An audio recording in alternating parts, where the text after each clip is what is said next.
Hello, everyone. Thanks for tuning in.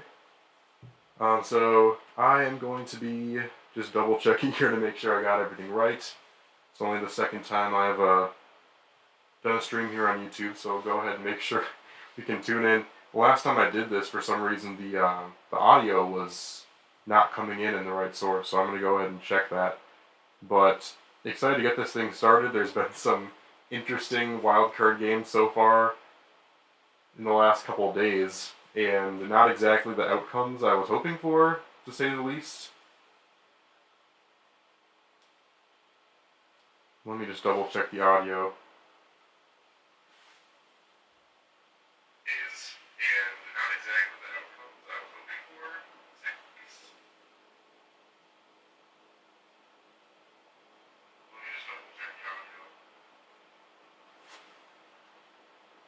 I think it's coming through pretty good. Let me know in the chat if it is not, and we can figure that out. But this is going to be a good game. Well, basically throughout the course of this stream, we're going to go ahead and watch the game. I'm obviously going to be doing commentary on the game, talking about what's going on. And then in the breaks, I think during like the commercial breaks and everything like that, I'm going to go ahead and talk about some other stuff, kind of do an actual planned out show. So I'm going to be talking about the NFL games that have already happened so far in the last couple of days. I'm going to be previewing the games that are going to be going on tomorrow, Monday, the two games that are happening now because they changed things around because of the cold and the snow in Buffalo. And then, it's jarring when you don't have anything playing in your ears and you can't hear yourself very well.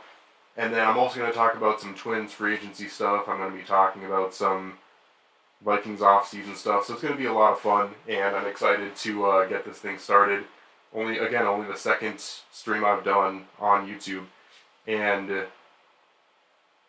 going into this game, I mean, it's going to be really interesting to see how this plays out. It's going to be really a matter of whether or not the Lions are going to be able to continue the momentum that they've had going into the postseason. I mean, you look at the way that the Lions have played, and it feels kind of eerily similar, in some ways at least, to the way that the Viking season went last year. You know, they went into it, they had lower expectations from some people, they had higher expectations from some people.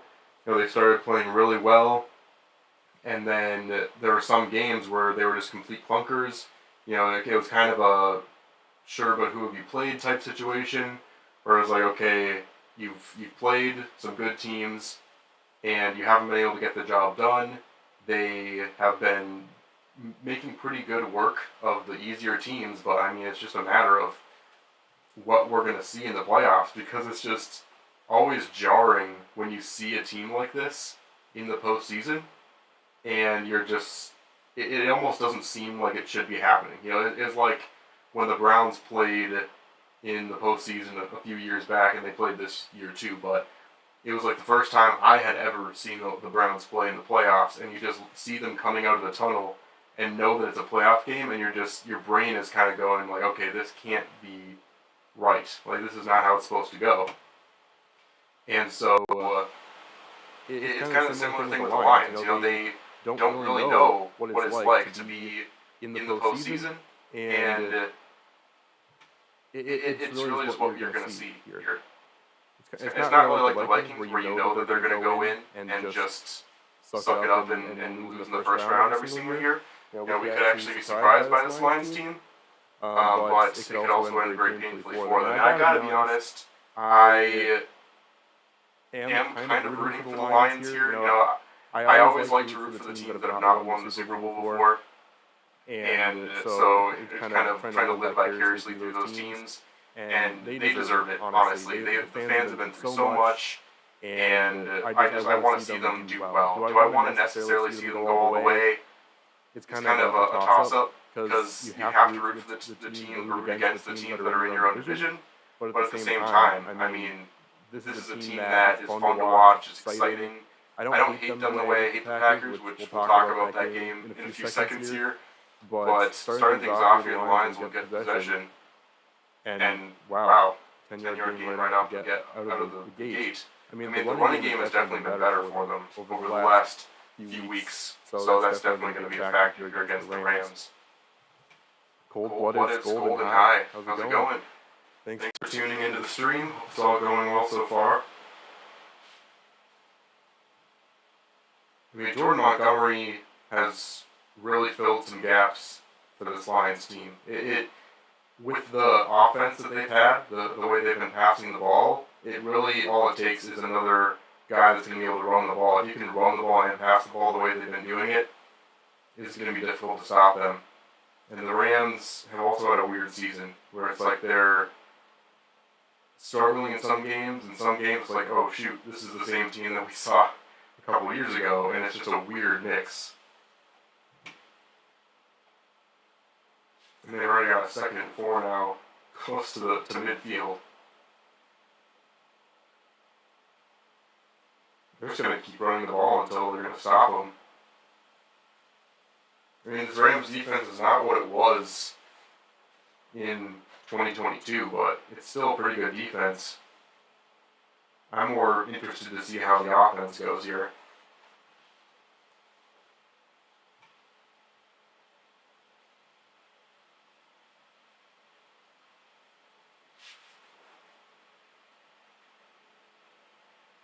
I mean, I wouldn't be surprised if they just go up the gut once again to Montgomery. Oh, there's a play action. That's what the running game does for you. All the way down to the 30 now. I don't know to what degree I should be actually like commentating this game, because I'm assuming most people are just going to be hanging out here and watching it themselves and just seeing my reactions to things, but see if people are tuning in and wanting actual commentary on what's going on. We'll see what happens throughout the course of this game, but what a catch by Reynolds. I mean, I think people are kind of waiting for Goff to screw up right now. And it's not really fair, because Goff was not necessarily the problem when the Rams went to the Super Bowl and lost to the Patriots that year. Their whole offense was just kind of hit the dirt in that last game. But Goff has had a pretty good track record in the playoffs, especially that year he went to the Super Bowl. So I don't know. I feel like the quarterback just always gets the most scrutiny, and that's just the way it goes.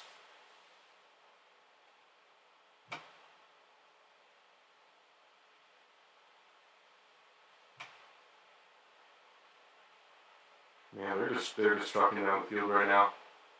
This is the Lions offense that you expected to see going into this game. It was just kind of like, I feel like Lions fans are watching this game just nervous that the old ways are going to come back and bite them.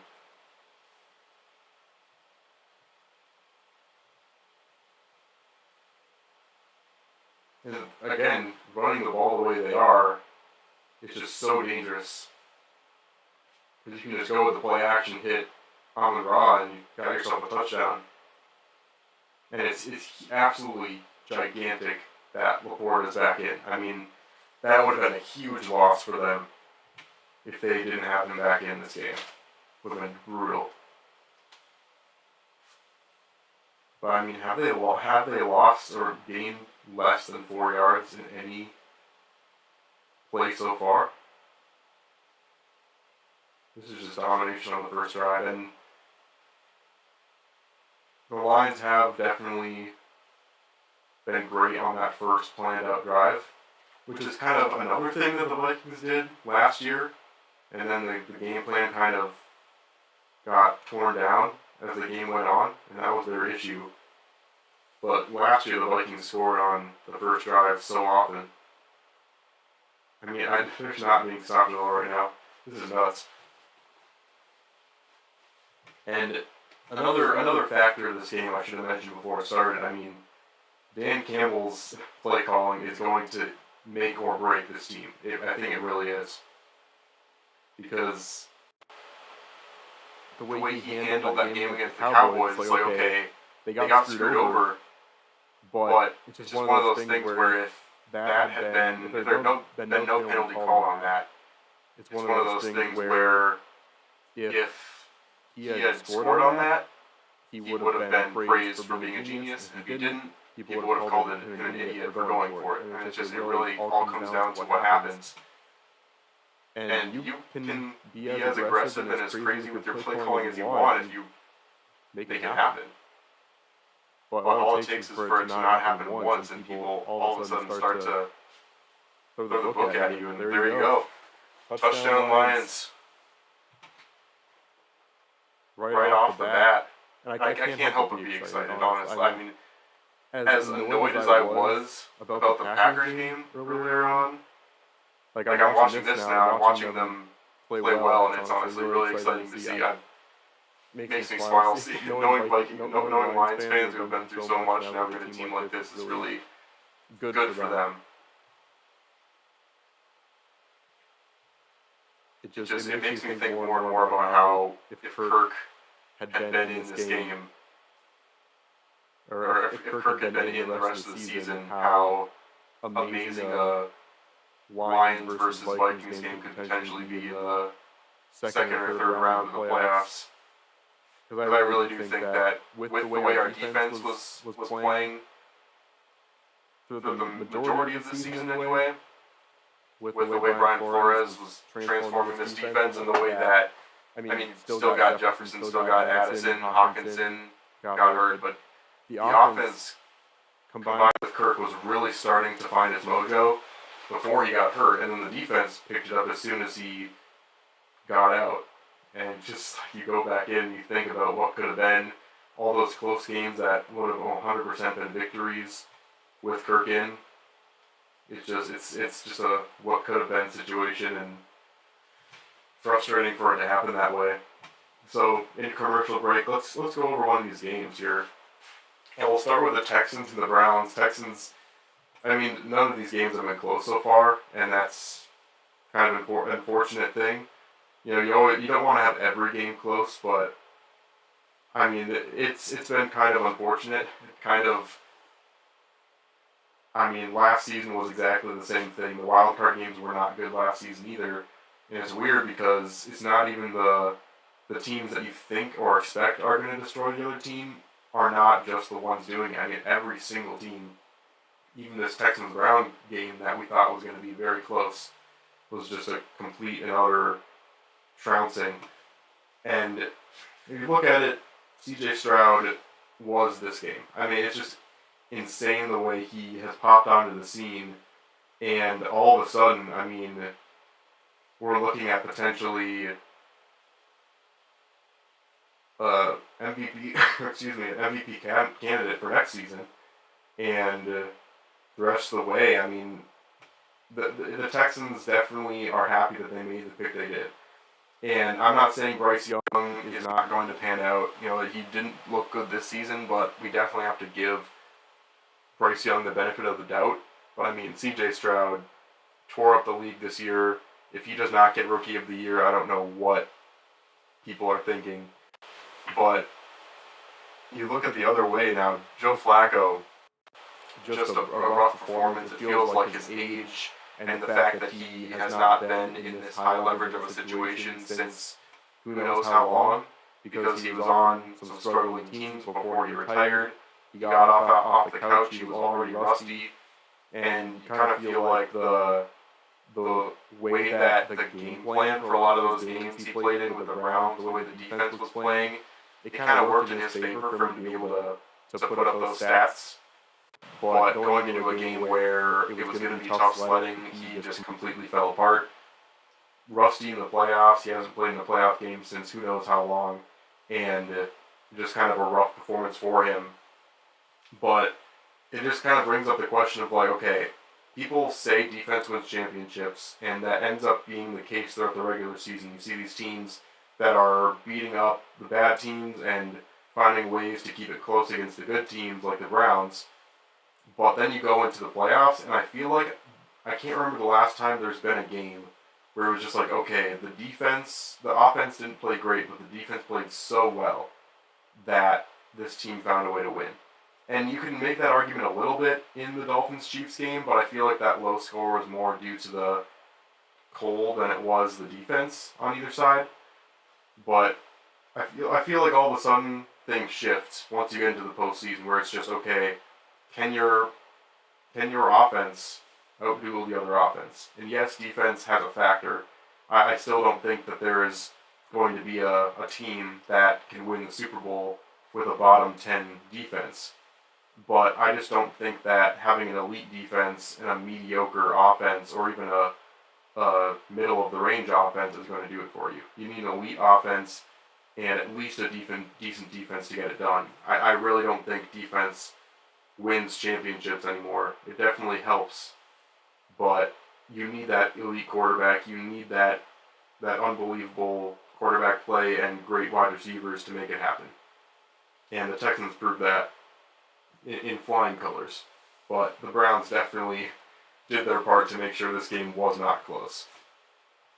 You've got Matthew Stafford in his first drive as a Ram here against the Lions. Or actually, I don't know if that's the case. Just first playoff game for sure back in Detroit. We've got the play action right off the bat. Ooh, is that going to be a flag? Yep, they're going to call it. You always wait for the defensive player to just throw up his eye. It doesn't matter, even if he didn't see what happened and doesn't remember if he made an illegal move, he's just always like, what? I'll look back at this to see if this is actually legit.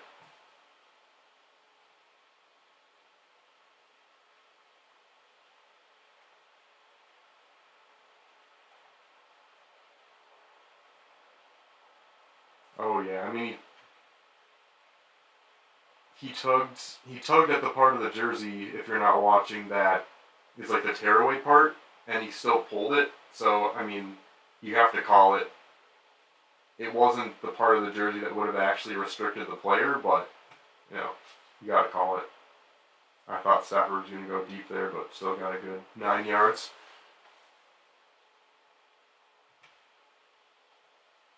See what's a good thing for the chat to put in.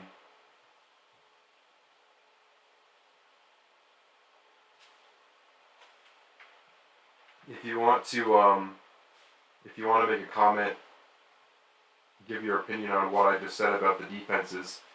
Do you think that defense can still win championships the way it used to? I'm curious if you guys agree with me on that. Alright, here we go. 2nd and 1. I feel like this is going to be a shootout. The way both of these offenses are scoring at will. I mean, it is the first drive of the game. You are most likely to score it when you put your best plays together on that first drive, but I mean, you don't really expect the Lions defense to make a lot of noise in these games.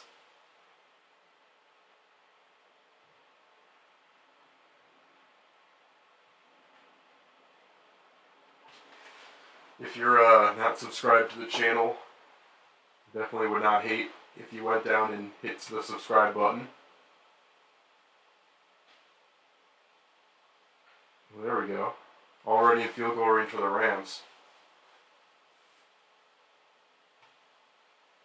You wonder how much of a chip on his shoulder Stafford has after getting traded. I feel like it's more of a chip on his shoulder for Goff, because Stafford knew that he was getting traded with the assumption that he was the prize in the trade. The Rams were the ones that gave up all the draft picks. The Lions basically were sending the message of, hey, you are so good that we're going to take advantage of how good you are and trade you away. I'm sure Stafford still didn't love that he was getting traded away from the team he was with his whole career, but I feel like the chip really is on Goff's shoulder in this game. I really do, because you get traded like that and just say, oh, okay, you're collateral damage. We're going to send you over to the Lions because they need a quarterback. They need a starting quarterback next year as they start their rebuilding process. and we're just sending you along after we traded for a guy that we thought was a lot better than you. So Goff definitely is the one that has that on his mind.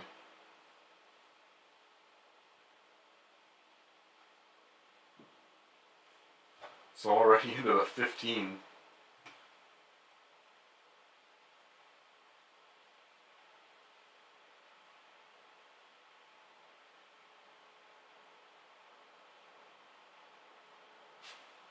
Oh, we got a flag.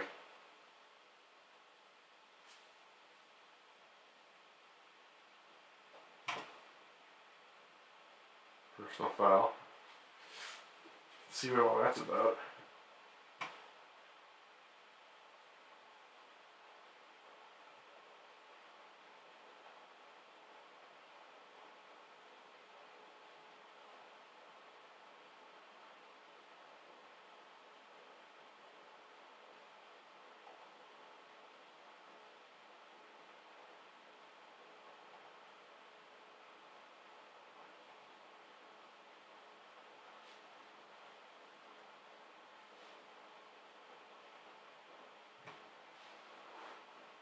Here we go. Ooh. That's a close one. I feel like Nakua's kind of stolen the show this season, but Kupp still played really well. And you wonder, you look at it and you're like, man, the Rams went into the season and we thought they were going to be so bad, and how did that happen? Well, they got Nakua, and then they still have Kupp. People forget they have Kupp still. Stafford, I was really surprised by him, honestly, this season. I did not give him nearly as much credit as he deserved.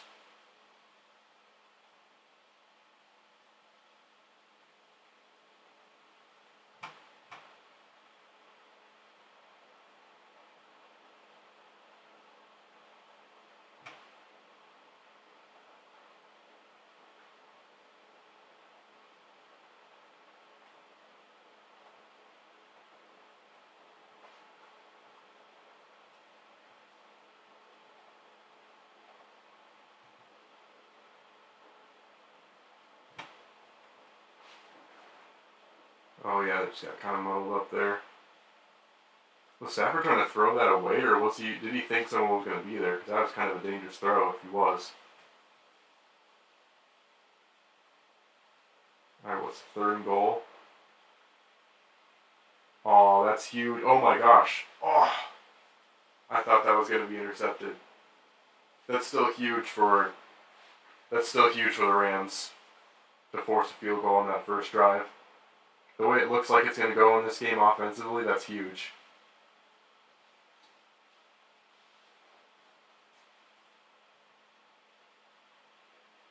I'm not using these headphones right now. I don't know why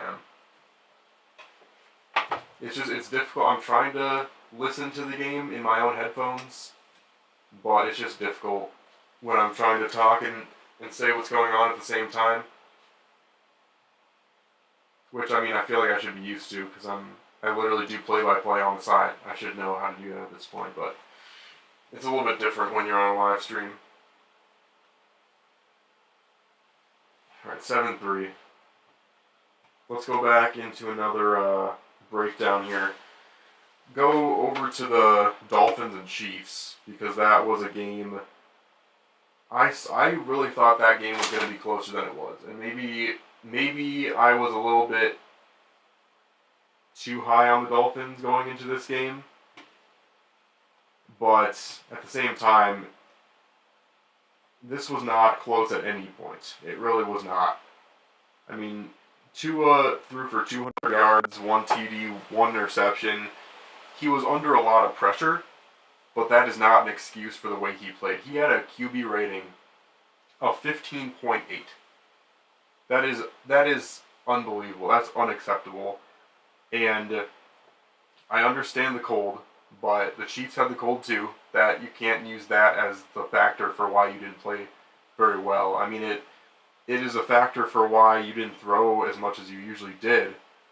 But I think a lot of it came down to as well the fact that the Chiefs were able to run the ball, and the Miami really wasn't. I mean, Tua ran for only 8 yards less than Mostert did. It blows my mind that Miami carried the ball only 18 times in the conditions they were in.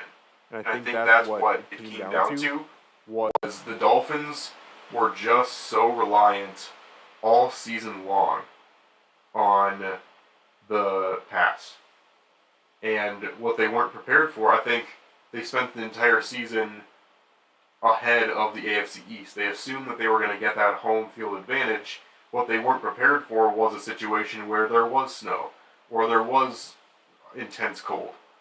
Do I think that the Dolphins would have won in the wild card round if they were the 2 seed playing against the Steelers? Absolutely. Do I think that they would have beaten the Chiefs if let's say next week they won this one and next week it was a 2-seeded Dolphins versus 3-seeded Kansas City Chiefs? Honestly, I think they would have. Because the home field advantage, and I talked about this in my preview I made for these games, the home field advantage made all the difference for the Dolphins all season long. When they were comfortable, when they didn't have the crowd noise, when they were in perfect weather conditions, it was perfect for them. And they were able to execute. It's just like, how I was just talking about how there are teams that have that first drive that they plan out and they execute to perfection and it just kind of all crumbles. For the Dolphins, it's either that same level of execution, that first drive all game long, or they can't get out of the gate and then they just stumble and are never able to get back up. And that's how I felt like this game went for the Dolphins. They started out from the get-go. It was clear that they couldn't get their passing cadence set up, and then it all went away. And the Chiefs, I don't think the Chiefs really ever felt nervous in that game. It was just rough. And do I think that Tua is a bad quarterback? No, I don't think he is. I think that he is... Do I call him a system quarterback? Because that phrase, that system quarterback phrase, is being thrown around so much lately. And I don't know if it's necessarily fair to say that about him. But this is clearly, if it makes sense, a system team, just in general. This is a team that has their way of doing things. If they're able to execute that, it's great. And if things get in their way, then they're screwed. It's like the Titans a few years ago, where their whole game plan was just to hand it off to Derrick Henry and do good in the run blocking field. And if that didn't work out, I mean, Henry gets stuffed all game long and they can't win the game. And that's how they lost to the Bengals a couple years back. So the Dolphins, you knew that they were going to lose this game. I thought it was going to be at least close, but you knew they were going to lose in a less than favorable situation in an away game. And that's exactly what happened.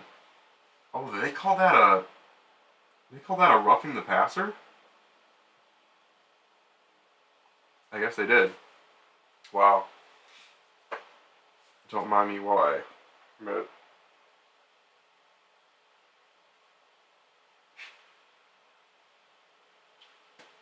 I'm not used to everything being on stream for everyone to see. Usually I can stop and drink water or stop and cough or something like that. I'm going to say, okay, I'll edit it out. Edit it out.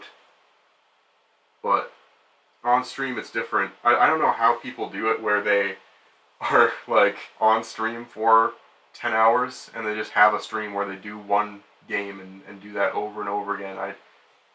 I would not be able to do that.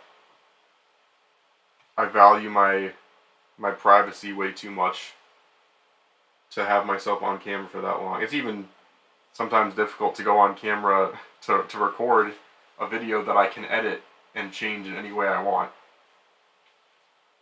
Man, the Lions are just running over and over again. If the Rams aren't going to be able to stop the run, then they're kind of screwed in this game. And then you mix in, like I said earlier, you mix in the pass play action and just all bets are off. Just send Amon-Ra all the way down the field, launch one to him, They're trying to stack the box against the run because they haven't been able to stop it all game long. Yeah, I wondered how, because obviously Laporta was gonna, if Laporta was even 50%, he was gonna play this game. You know he was. But it'll be interesting to see how this goes along, just how available he's gonna be. Oh, there you go. Wide open. I can't imagine that Laporta is going to be run blocking nearly as much as he usually would. I have to imagine that when you've got a lower leg injury like that, that's got to be difficult. Obviously, running is difficult too, but it might be easy to re-aggravate that if you're pushing up against a 300-pound defensive lineman all game long. Yeah, I mean, the Rams are getting cut up right now defensively.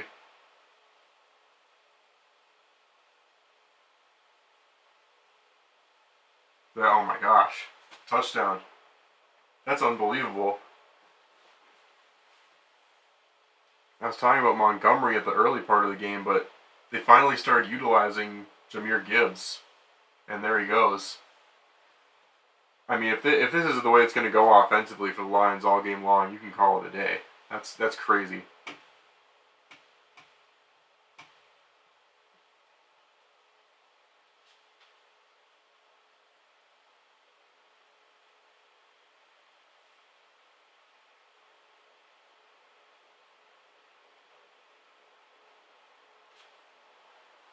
Well, there you go. And this is about as good of a start as you can ask for as a Lions fan.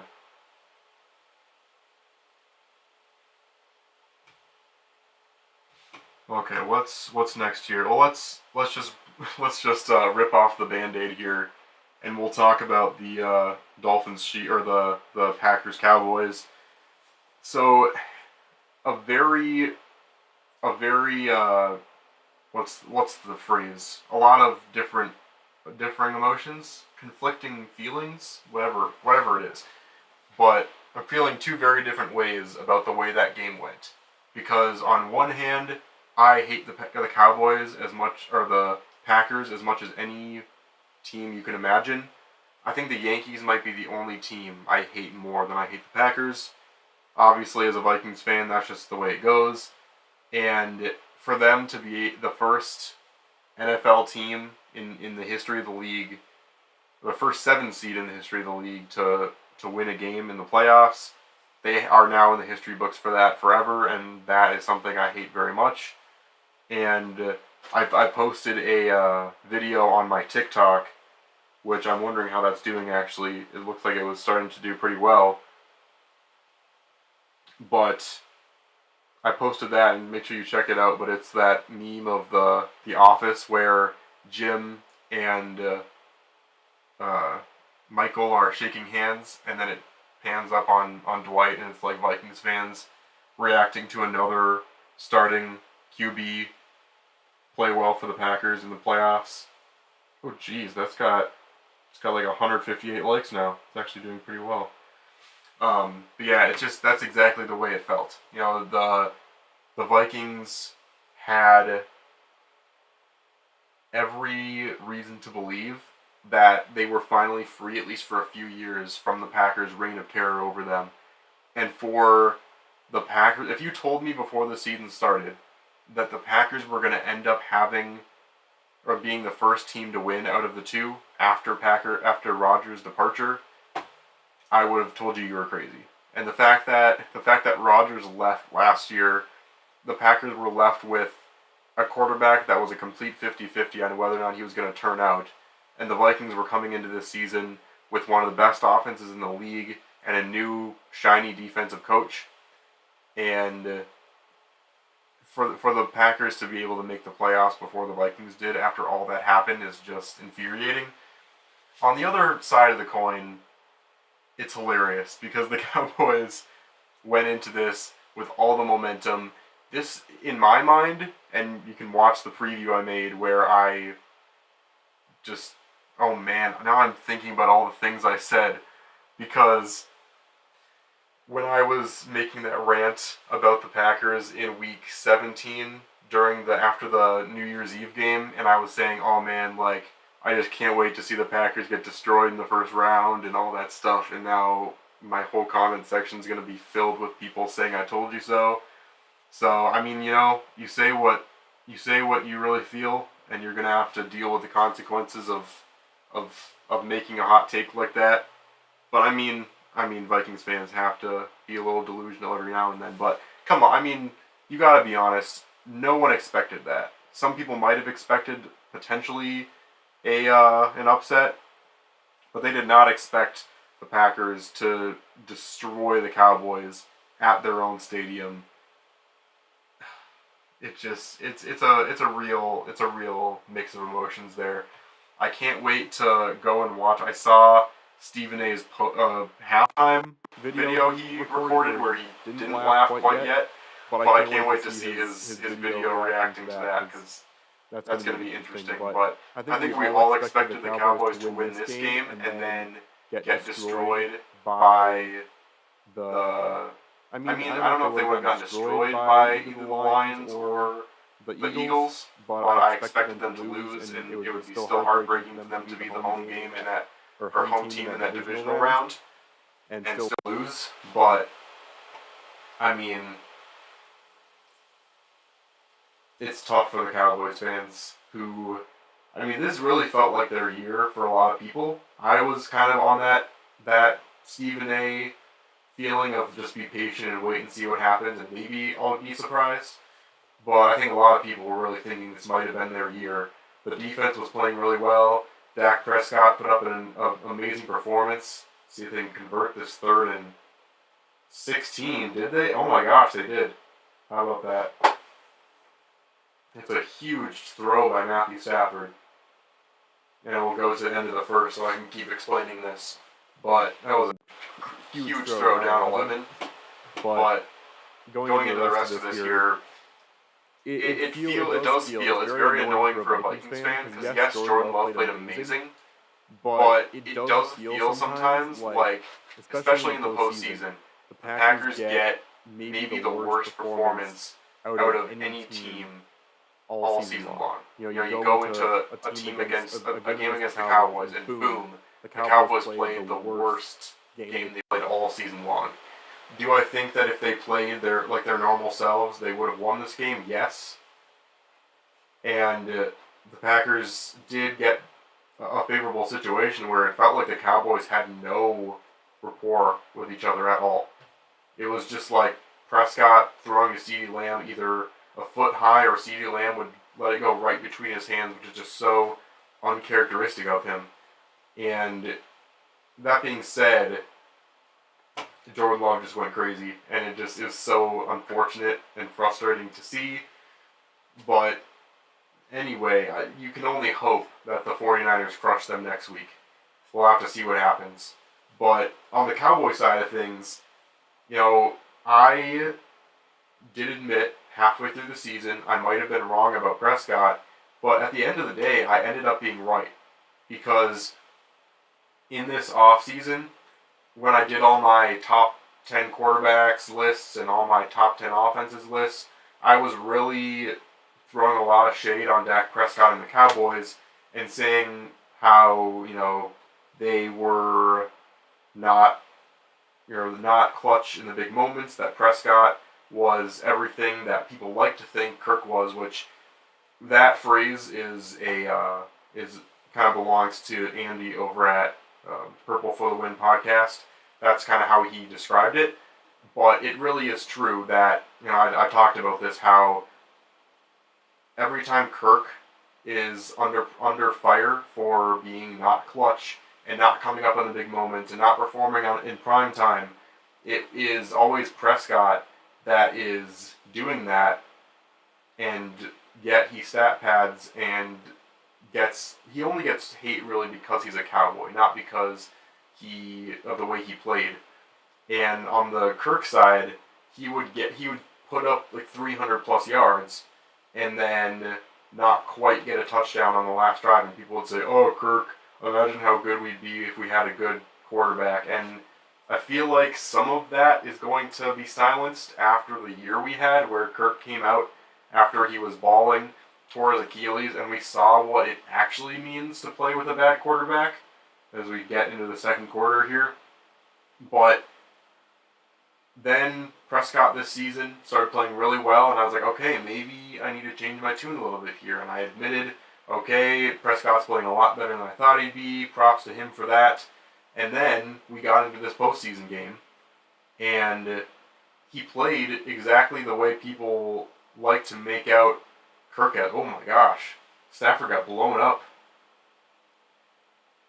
Oh, I didn't see that. He messed up his hand.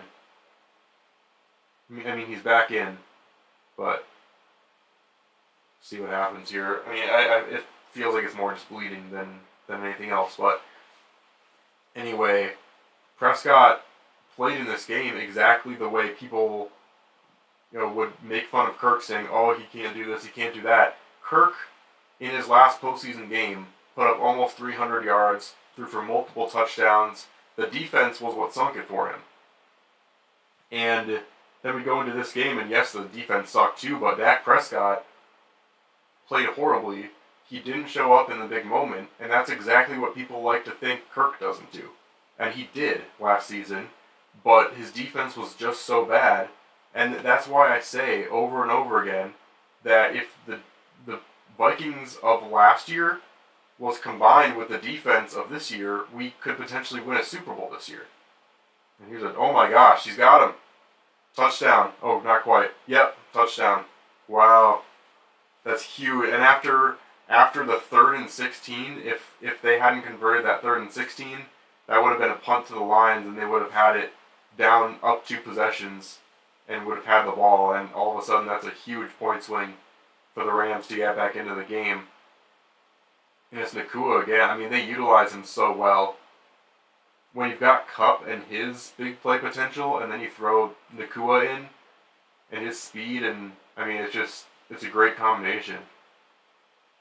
I feel like this game's going to end up being really good. I hope so anyway, because we've not gotten a lot of good games so far this weekend. But anyway, I'll rest my case about the Cowboys-Packers game, because, I don't want this to turn into a 3-hour fest of hating on Dak Prescott, because as a guy, I really like him. He seems like a good person.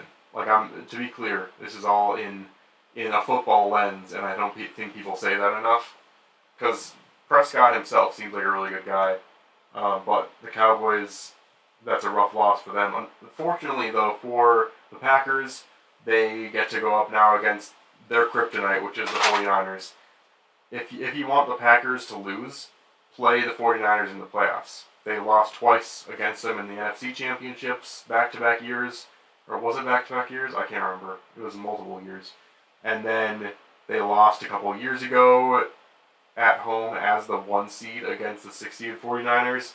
One of the best playoff games I've watched in recent memory. So, yeah, I do not expect the 49ers to lose against the Packers.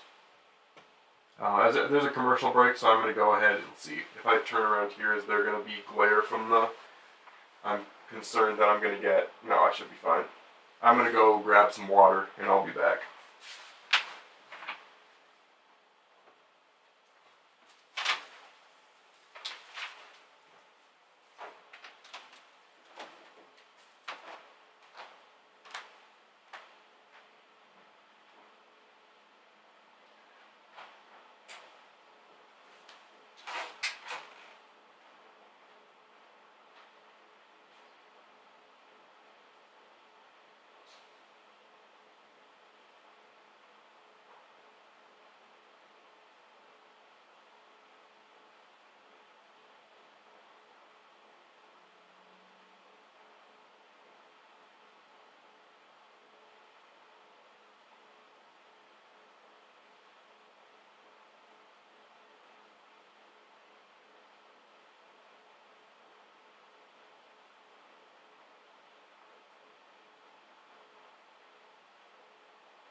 hydrated now. We're all good. I love these graphics they do. Some of them are just so out of pocket, but then some of them are actually funny. So I got Twins free agency and stuff to talk about. I've got Vikings off season to talk about. But we'll see if I end up doing or end up streaming for this whole game, or if I'll bring this towards halftime or what's going to happen. But it's a good enough game where I definitely could go the whole time.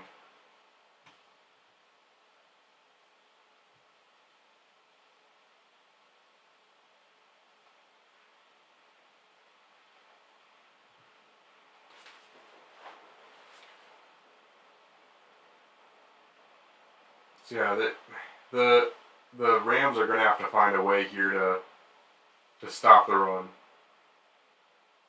And it again is an issue of like they stack the box. Goff's been playing really well too. He's been really firing it. It's going to be tricky. I feel like the Rams are going to have to outduel them offensively more than defensively here. The Rams might have to win this game 52-49 if they're going to win this. We'll see what happens though.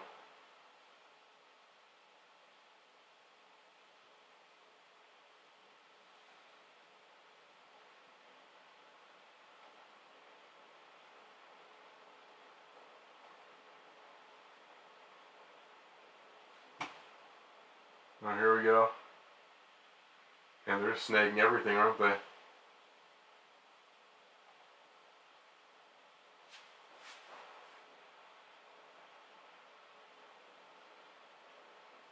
I don't know. It's just difficult because you can play you can play aggressively against either the run or the pass, but you can't do both.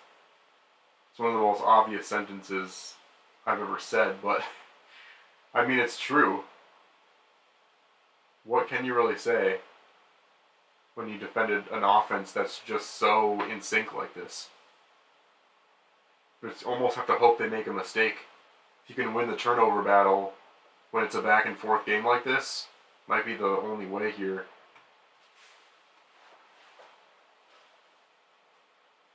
And on the other side of things, I mean, the way they're running the ball, the Lions are one pick six away from. I mean, I feel like if they get up by 2 possessions again in this game, it might be over already.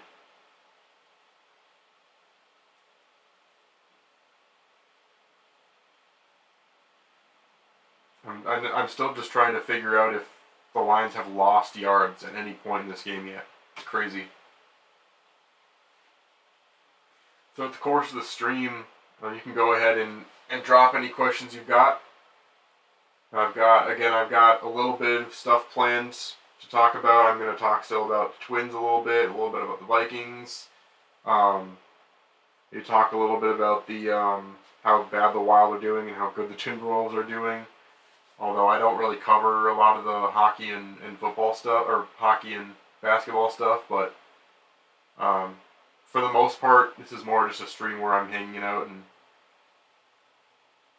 talking, and it's not exactly the high quality content you usually get with my videos, and high quality is even put loosely, but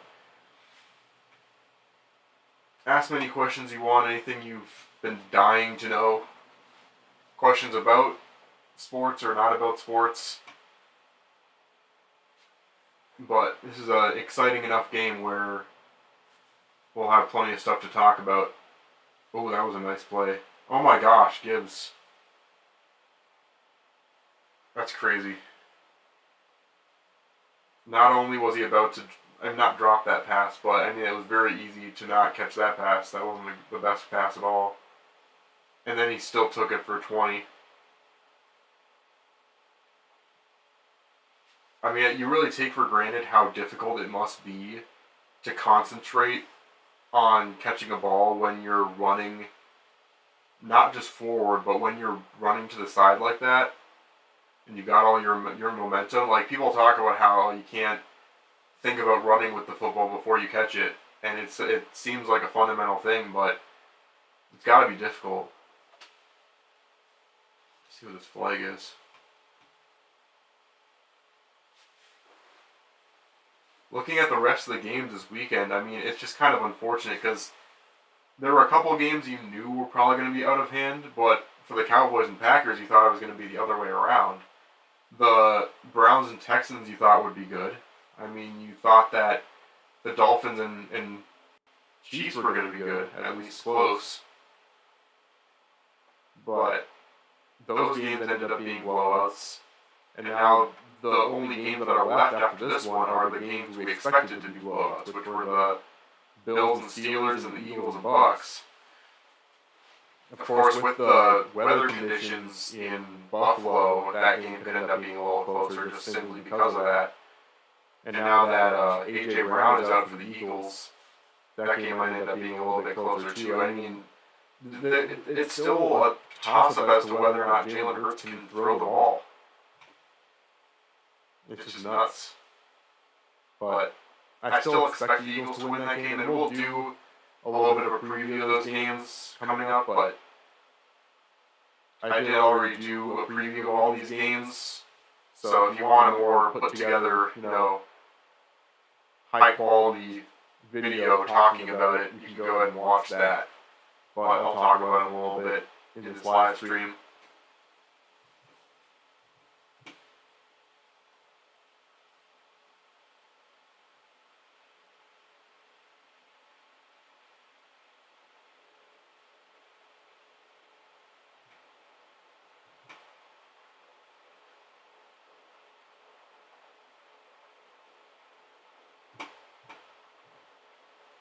This would be a big stop for the Rams here. Keep this a one-possession game. Ooh, they're going to go for this. Dan Campbell's going to go for this. If he doesn't, I'm going to be flabbergasted.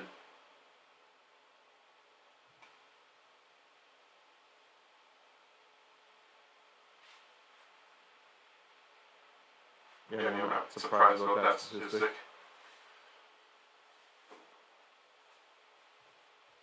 I mean, this is weird. Like, not weird that it's just weird seeing this kind of an environment and knowing it's a Lions game and just trying to say, oh, this is just normal, just impossible. And oh my gosh, touchdown, Laporta. Well, those questions about whether or not he was going to be playing at 100%. I mean, he's clearly not at 100%, but there's your answer in terms of when he's going to still be able to contribute with that injury. That's huge for the Lions. Trying to remember now who had, it was the Lions that had the ball first, so the Rams have that going for them. They'll get it at the end of the half, but I feel like the Rams have been playing well offensively, but they haven't been rolling nearly as much as the Lions. I feel like they have to just keep being perfect in order to keep up with them, and I just don't know if they can do that. Man, it's really cool to see. Whether or not if you're a Vikings fan, Packers fan, Bears fan, I mean, those are really the only teams that have any ability to hate the Lions, because usually you hate teams for two reasons. They're in your division, or they keep beating you over and over again throughout the years. And clearly that second one does not have any bearing on the other teams in the league, because the Lions have sucked for the last 4 years. So the only teams that really can hate them are the teams within their own division. And I mean, I feel like they've lost so much over the years that it's kind of hard for anyone even in the division to hate them. But it's really cool to see the environment, to see Lions fans get excited, to see like an absolutely packed Lions stadium going nuts in the playoffs. It's just always nice to see something different. And I always like seeing variety. I always hate seeing the same teams in every single year. I always hate seeing the same teams win the championship every year. I'm sure a lot of that stems from the fact that I am a Minnesota sports fan. And I just am so sick of seeing that over and over again. Other teams getting the glory while we don't. Speaking of other teams getting the glory while we don't, there's a couple other teams that we can talk about here. The Twins free agency and the Vikings off season. So I'm going to look up here the top MLB free agents remaining. See how recent I can get for that. And we can just kind of go through here and talk about the Twins a little bit because I don't know. It's frustrating, I think is the word for sure. But the Twins going into the season, they got that cap, or that there isn't a cap in the MLB, which is part of the issue. But the Twins have that payroll decrease that they're going through right now as they figure out what their, viewing their viewing options are gonna be as they cut ties with Bally and are trying to figure it out. But I still don't think that was the move for the multi-million-dollar men that control the Twins to just say, no, we're not going to try and compete this year. And the thing is, they still could try and compete. They easily could still go all the way to the World Series if the stars align. But you can put yourself in a much better situation. You're talking about selling tickets. You get a couple more high-power guys on this team, you're going to sell a lot more tickets. And it just kind of feels like they're willing to throw out the young players and just say, okay, let's just sit back and hope. Let's roll the dice, and maybe these young stars can step up for us. And maybe they do. Maybe Wallner, that doesn't look good. Maybe Wallner can step up. Maybe some of these other younger guys can step up. Maybe Brooks Lee can come in and play well. But it just kind of feels like they're leaving the season up to chance. And I don't know. I feel like you can't trust the Twins farm system enough to say, let's throw in all of our young guys and not do anything in free agency and just hope that pans out. There's Stafford. Oh my gosh, McCool is insane. He's still up. Jeez. This is going to be a fun game.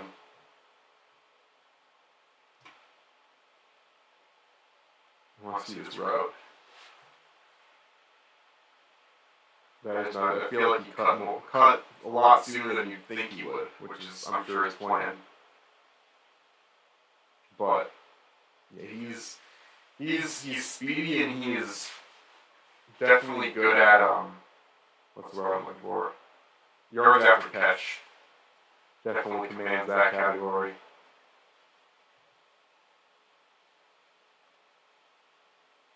Ooh, they're gonna call that? I need to see a replay of that one.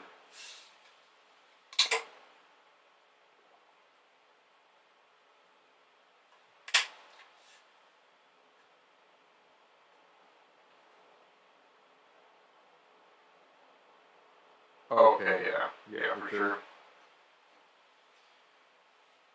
Yeah, because that's where the camera panned over, and I was thinking they were somehow going to call it on him on the throw, or after the throw was made, which is just crazy. But yeah, that was definitely a penalty. I feel like, Aiden Hutchinson, is going to have to make his mark in this game at some point. There we go. And then on the Rams side defensively, it's an even bigger issue because they got some big names on that side, and they have not been able to get to Goff. And obviously, the run game is an even bigger issue, but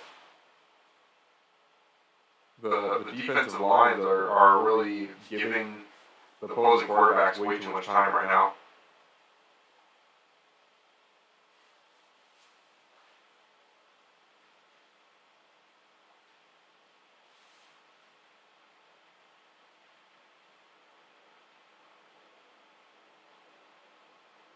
Alright, second or third and medium here.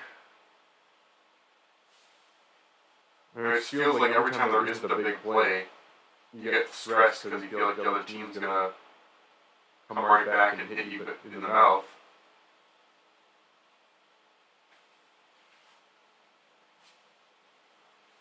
It's really fun watching a game on Sunday night knowing that I don't have to go to work the next day.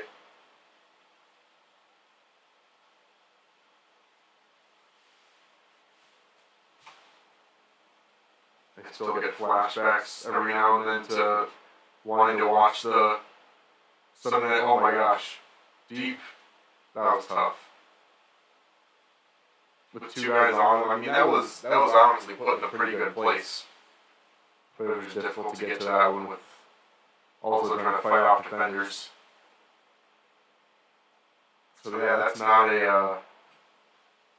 field. I don't know. Will they go for this on 4th and 5 with the way that this game is panning out? Are you really willing to give them the ball back? And yeah, good decision I feel like to go for your 4th and 5.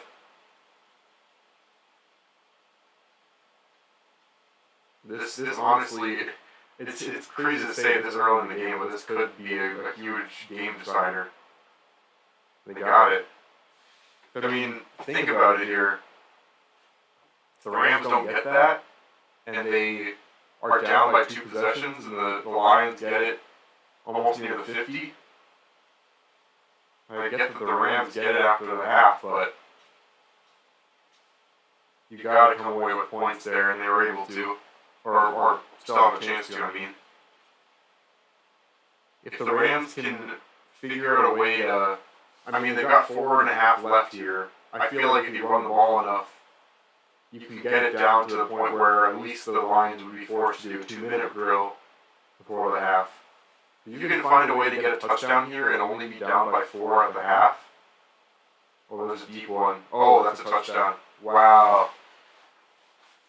And a somersault into the end zone.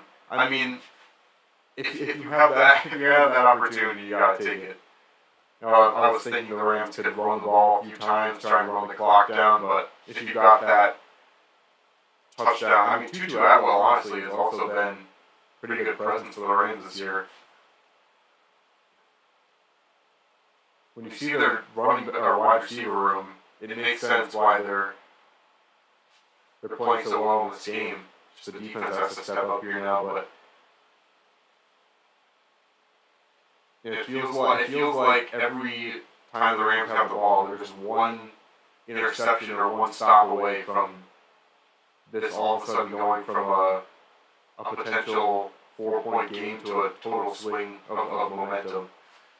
But they keep on scoring, they keep finding ways to do it. I mean, it feels like the Rams are laboring a little bit more to score points than the Lions. The Lions are making it look really easy right now, but they're still finding ways to do it, and that's all that matters. Now they're only down 4. If they can find a way to stop the Lions here, even if they don't come away with any points, more points before the half, they can stop the Lions, get back into the game after the half. I feel like if they can manage to do that and go into the next half with a one-possession game, it could end up being a back and forth where the last person or last team to have it could win this game. That should be interesting. Let's okay, so this is from November 5th. I'm trying to find like an updated top free agents list, and the SpotTrack.com just gives a whole jumbled list of all of them, and it's kind of confusing. Let's go with, okay, here's... I don't typically use Yahoo for anything, but I feel like this is the time to use them because they happen to have an article that only came out a couple days ago. So there's a couple of guys that might be on this list that aren't available anymore, but I just want to go over some options that are still on the board for, so they've got a top 10 list here. The top 3 have already been signed in their minds. This is their ranking here. Shohei Ohtani, Yoshinobu Yamamoto, both went to the Dodgers, which is just... I can say a lot about the salary cap and how I feel like it needs to exist in the MLB. But we got those two. Aaron Nola was re-signed with the Phillies. And then the 7th best guy, Sonny Gray, obviously left the Twins and went to the Cardinals. And then Young-Hoo Lee, who I was really hoping the Twins could get. But it was just the factor of, I always forget that when a player signs with a team in the MLB coming from either Japan or Korea, the MLB team has to, I think it's like 20%, they have to pay that Japanese or Korean team, or maybe they have to pay the league as a whole, I can't remember. basically they have to pay not just their contract, they have to pay the league that they came from like 20% of what they're paying the player, which is just crazy. So you pay a guy, like, let's say you pay a guy $100 million over 5 or 6 years. That means you're gonna have to pay $20 million extra to the league that they came from. And I don't remember what the stipulation is surrounding that, but that was the situation with some of these guys coming over from overseas. And so with that in mind, there's no way the Twins could have pulled that off. But those are the guys that have been claimed already out of this list. The guys still available are Blake Snell, Cody Bellinger, Jordan Montgomery, Matt Chapman, and Josh Hader. Now, Josh Hader's a relief pitcher. I don't think the Twins are going to spend that much money on a relief pitcher. I can't imagine they do. And Jahmyr Gibbs rushes for another 10 to 15 yards there. It's just insane. Let's go back to the game and we'll talk about. Well, give me a second to think about who on this list I think would be best for the Twins, and whether or not I think the Twins would be able to afford them, which is really the root of the issue. But we can go into a little bit of that discussion during the halftime break here, as it's about 4 minutes left to go in the second quarter.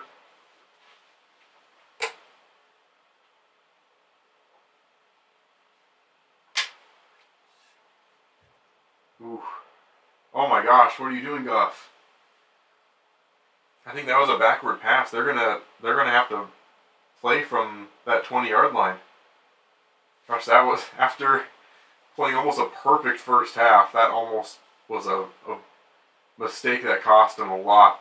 I understand when you got Donald almost wrapping you up. I mean, just kind of slipped out of his hand. But yeah, that was backward. They're gonna have like a second and 20 something. That could be a huge momentum shift if they're not able to get a first down off of this. The Rams might have an opportunity now to score again, and then go into the second or third quarter only down 1 or even up 3. Did they get that off in time? Looks like they did. Ooh, nice move by Gibbs. Just the yards after contact is just crazy from the Lions right now. I mean, they're so rarely getting tackled on the first attempt. It sets up a little more manageable of a third down now for the Lions. 3rd and 15 is still going to be tough. Just let this go to the 2-minute warning. Yep, good decision. So they're not going to run it here to run down the clock, because the Rams have a timeout to use. And it's very possible the way the Lions offense has been going that they can pick that up, but they'll take a step aside. So, here's the thing. Do I think that the Twins will get anyone on this top 5 list? We might be able to swing for Jordan Montgomery. He played really well with the Rangers last year. If there's any player that the Twins are going to actually spend some legitimate money on in this offseason, it would be on a starting pitcher to replace Sonny Gray. Because I feel like the rotation was what sold tickets last season, and so I think they're going to try and find a way to fill that void. Because if you don't fill that void, you're effectively admitting that your team got significantly worse. And I think the Twins are hoping to go into this offseason, at least management is, going into this offseason and making just enough moves to feel like you can go into this season and believe that you can at least be the same team you were last year. I don't know if I explained that very well. But basically, they want to sell tickets, and it just sucks that this is the case. The Pohlads want to make just enough moves to sell tickets, and then they're hoping that their youth and that their team can just put it together and find a way to exceed expectations. And then if they exceed expectations enough, they can sell a little bit or buy a little bit at the trade deadline and see if they can find a way that way. But the Twins aren't going to make an attempt to put together a championship level team in the offseason. That's just not going to happen. But looking at some of these players, I can definitely see them getting Jordan Montgomery. There's no way that they're going to make a big signing, like a big money signing for a position player. And they're definitely not going to get Cody Bellinger. There's really no reason to get Matt Chapman because we've got everything covered really in this side of the infield. We've got Royce at third. We've got Correa at shortstop. Right now, anyway, we have Polanco at second. We'll have to see how that pans out. So in that top 10 list, I just don't see that happening. The only guy I can imagine is Montgomery.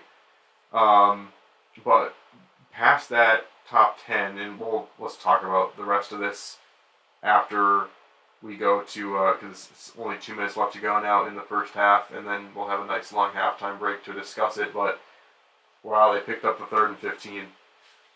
That's crazy. Amon-Ra St. Brown, what is he at now for stats? I mean, it feels like they're picking up first downs at will. Seemed like the easiest third down conversion that ever existed. I mean, it's a clean pocket. That's the thing. It's a completely clean pocket for Jared Goff. And he's already passed 200 yards now in the first half. Gibbs able to get out of bounds.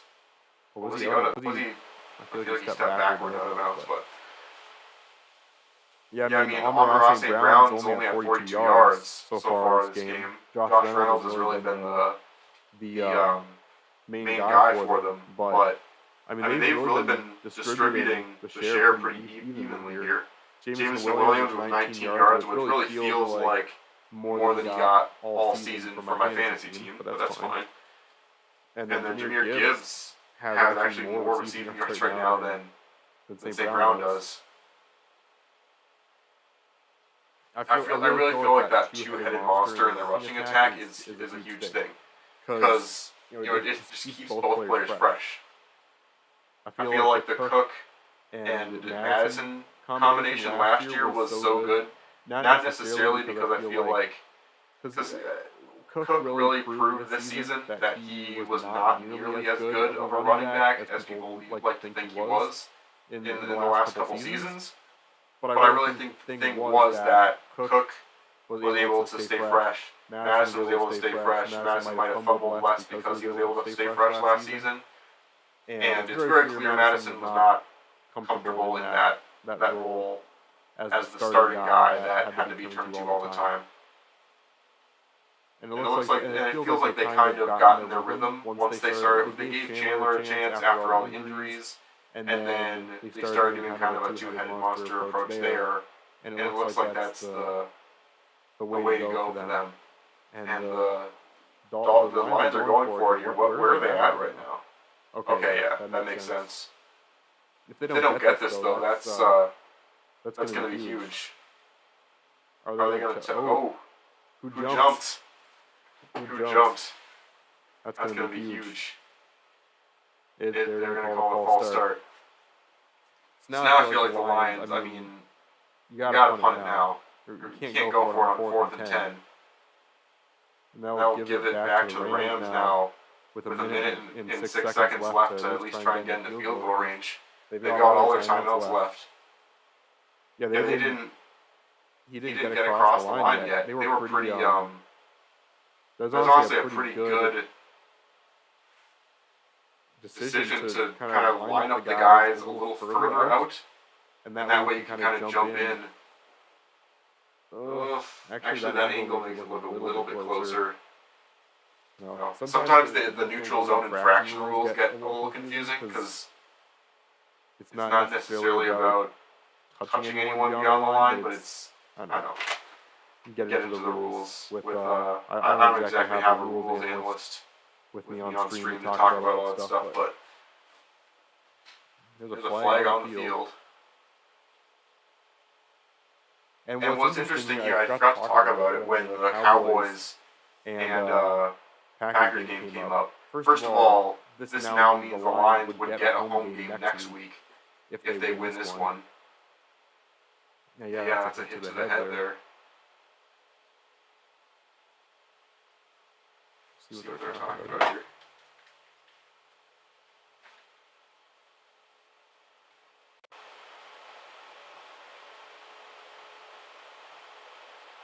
Okay. Interesting. But yeah, if the Lions win this game, they get a home game next week, which kind of negates that whole, the game against the Cowboys where they were going to get that 2-point conversion, and then they said that one player on the offensive line didn't report, and it was a whole thing. That kind of, I don't want to say it doesn't matter anymore, because it is still about the fact that the refs have the power to do that and change the game in that way. But in terms of what effect it had on the Lions, it did kind of change things. Because first of all, the Packers weren't exactly a pushover in the first round. Like, it's not like they were screwed over by not getting the chance to play the Packers over the Rams. I feel like the way the Rams are playing and the way the Packers played against the Cowboys are pretty even. If anything, the Packers played better. So that didn't affect anything. And then now the Lions would still get the home game that they wanted if they win this game. So at least it's a little less harm done to the Lions now after that call.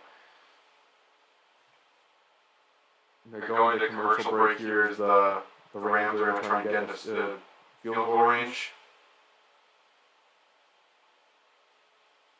So you look at this list here, and Eduardo Rodriguez was a guy I really wanted. Going into the offseason, he joined the Diamondbacks on December 6th, so that was a while ago. The one that really messed me up was the guy that they have here at number 12. Marcus Stroman, signing with the Yankees. I looked on there, and I think it was $18 million a year he got. I think it was a two-year, $36 million deal. And I looked at that and I was like, really? I understand that it's possible that Stroman just wanted to play on a team where the lights were brighter, like going to one of the two coasts. You don't know everything that goes on inside of an organization. Maybe it's possible Stroman didn't want to play for the Twins from the get-go, and people forget about that stuff, that sometimes it's not just about a team not giving the player the money. That being said, if it was a case where the Twins just didn't want to spend that much money, that is stupid. Like, how do you not spend $18 million on almost a quarterback, a starting pitcher that could at least try to fill that gap with Sonny Gray? And it makes me feel very uneasy about the chances of us getting Jordan Montgomery if we're not going to be able to shell out $18 million a year for Marcus Stroman. But we'll have to see how that goes. And we'll talk a little bit more about it here at the halftime break, as the Rams are going to try and get into field goal range with under a minute left to go here, down 4.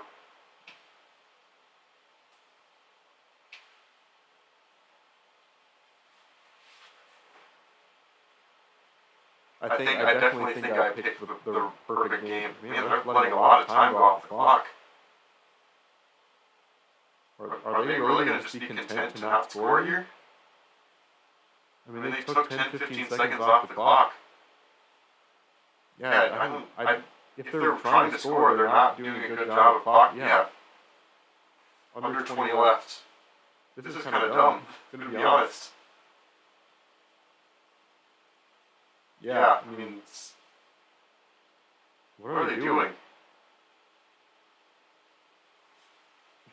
Seriously. They had a full minute left.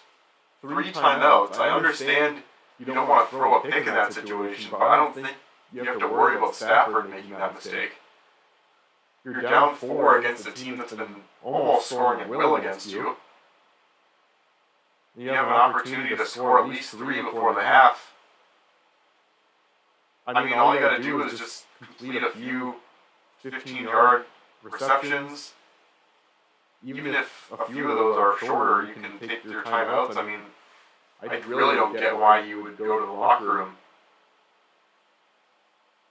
Anyway, going to halftime here.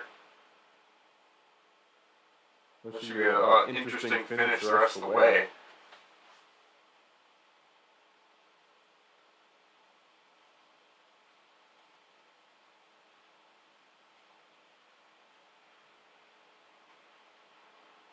Ugh, it's just difficult. I'm seeing Jordan Love again. The way he played, it's just... Anyway. Welcome to anyone new on the stream. Oh, sorry, Gwen, I didn't realize how long ago... I don't know how long ago you made that comment, but thank you for tuning in. Hope you feel better.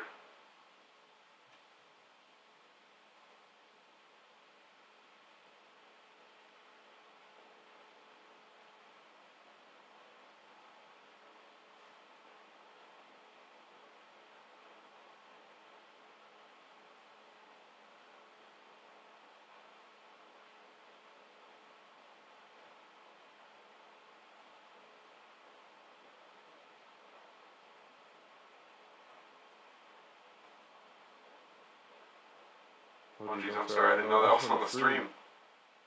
I'm trying to see if I have to step away during halftime or something like that, I don't want you to have to be sitting or looking at a blank screen. At least give you something to look at.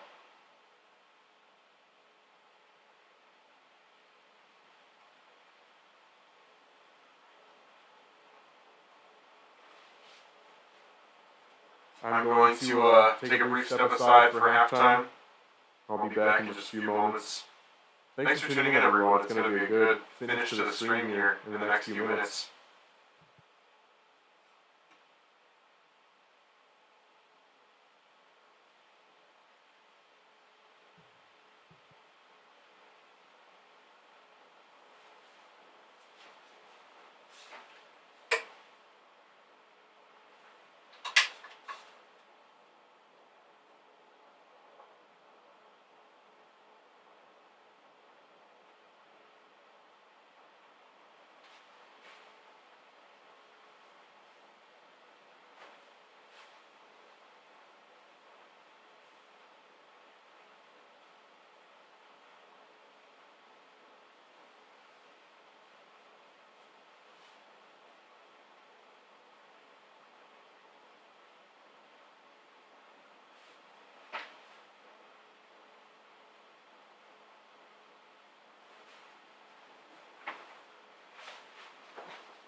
Welcome back, everyone. Welcome back, everyone.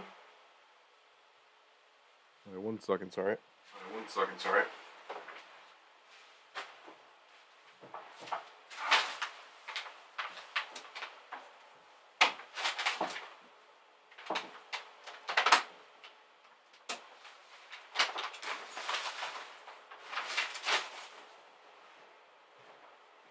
As you can see, I wore my most fancy attire for this live stream. When did I take my hat off? When did I take my hat off? I don't remember doing that. I wore this hat specifically because I hair in my gel today. hair in my gel today. So yeah, the Rams. I'm still trying to wrap my head around. That decision at halftime. And also, another opinion. Another opinion at this point. Another opinion is please don't interview coaches when they're about to start off a half. Well, I mean, this might have been pre-recorded before halftime started because the lights are completely off. But that happens sometimes.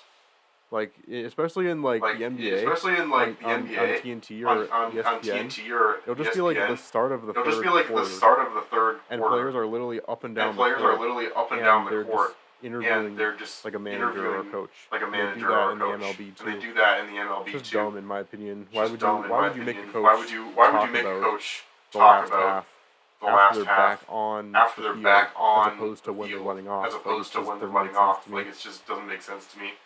But again, just the Rams' decision before the half ended. I'm having trouble wrapping my head around why that decision was made. You still had so much time. Ooh, nice catch by whoever that was. Was that Teddy Bridgewater? Was that Teddy Bridgewater that made that catch? On the sideline that made that catch?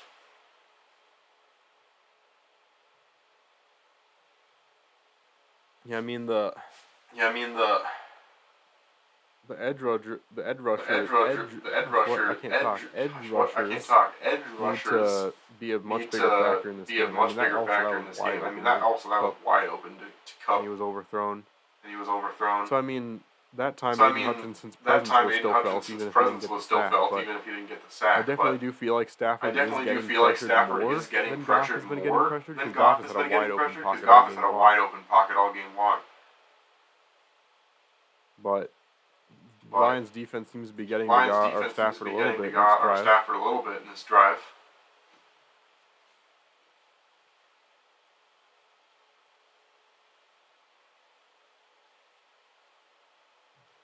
So looking at this point.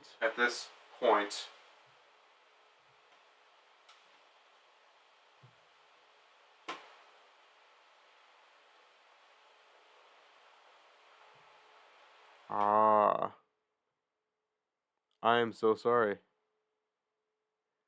I think possibly that entire first half you might have been hearing a slightly worse audio because my camera audio was still on at the same time. Hopefully it didn't sound too bad. Jeez. Sorry about that. I'm still getting a hang of this whole live streaming thing. These first few streams that I'm doing are just kind of to try and see if people are interested in hearing me talk live in the first place. After that is where I'm going to actually try and do some better quality streams. Because, I mean, I've got, I can build plenty of graphics and do plenty of stuff with After Effects and stuff. I feel like I could make a much better stream. But once I, get it figured out and get the actual streaming process figured out, because I've only ever streamed on Wirecast before for my other stuff. Once I get this YouTube Live stuff figured out better, then I'll make it a little more high quality for you, but right now we're just chilling. Ooh, that could have easily been intercepted. Yeah, I mean, you can't call a penalty on that. All three players were going up for it. It's kind of like the Hail Mary rule. They don't really have a set rule, but it's kind of, okay, man, that was maybe a little much. Yeah. I mean, the thing is, their head was turned to play the ball. With those kinds of things, it's like, okay, it's a kind of a 50-50 ball. When it comes to 50-50 balls and like Hail Mary throws, that kind of thing, the it's not really said, but it's kind of implied. It's an unwritten, unspoken rule that pass interference rules are a lot a lot less strictly enforced when it comes to those kinds of plays. Anyway.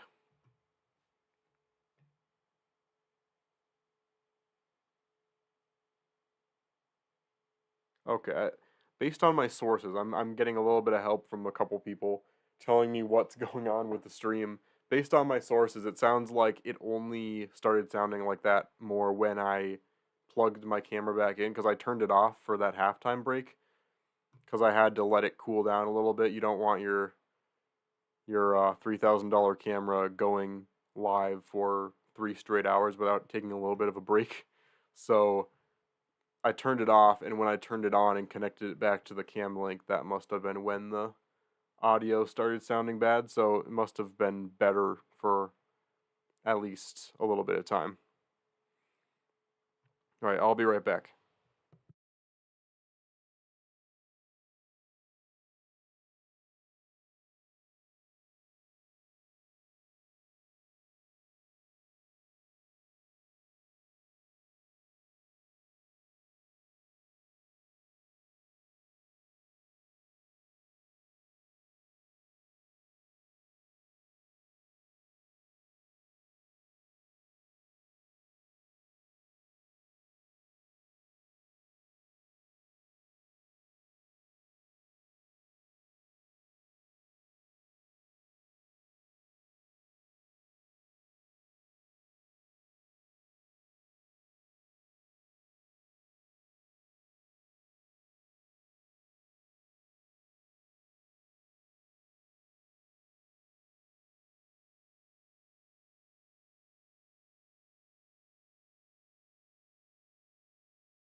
I'm back. Can't go wrong with a Mountain Dew Mini. I've realized that when I get a craving, oh my gosh, you gotta catch that. Whenever I get like a craving for like Mountain Dew or something like that, because Mountain Dew has always been my drink, and I definitely drink more of it than I should.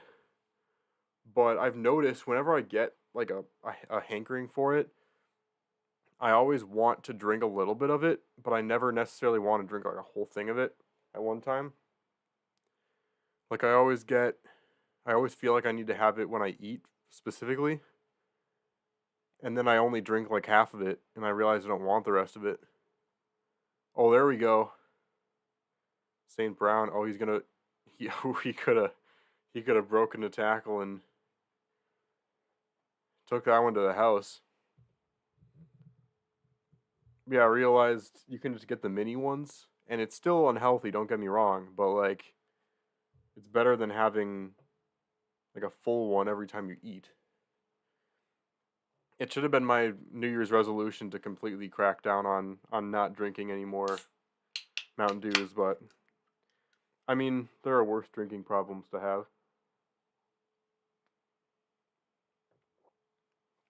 Already from the 45.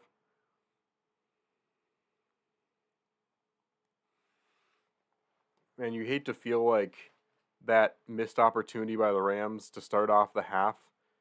You hate to feel like that was the end of the game, and it might not have been, but I mean that was a big mistake that was made there to not be able to at least get a few points on that. If you at least get a field goal there, it changes the complexion of the game.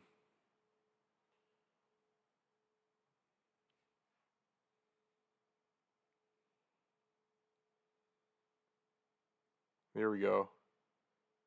St. Brown's getting more and more involved as the game goes along.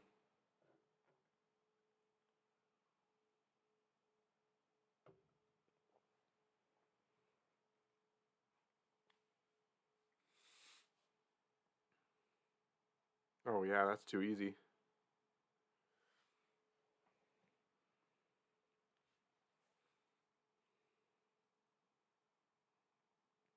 I want to know in the comments, if you can comment on it.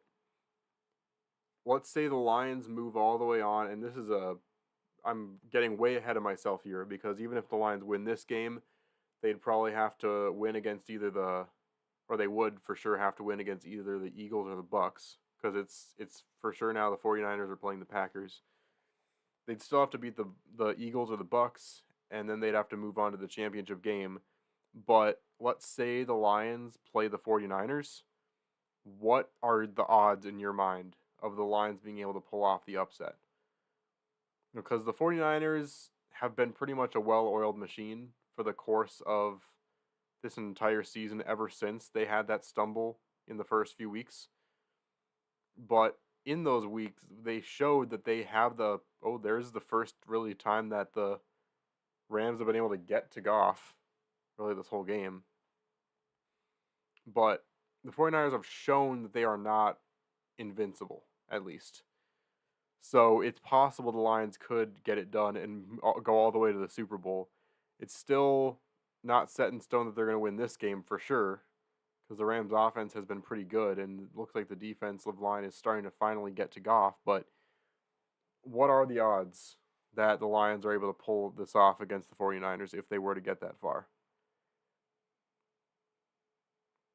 All right, already they at least need to complete something to get into field goal range. I don't know if that's going to do it. Or Laporta, that was a big stiff arm. That turned this potential field goal from like 57, 58 yards to 54, 53. That's a pretty big difference if you're a kicker.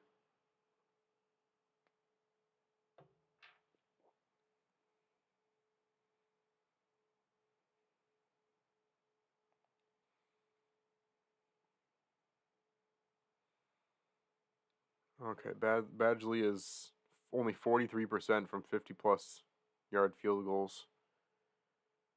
There's a pretty big one. He's got it.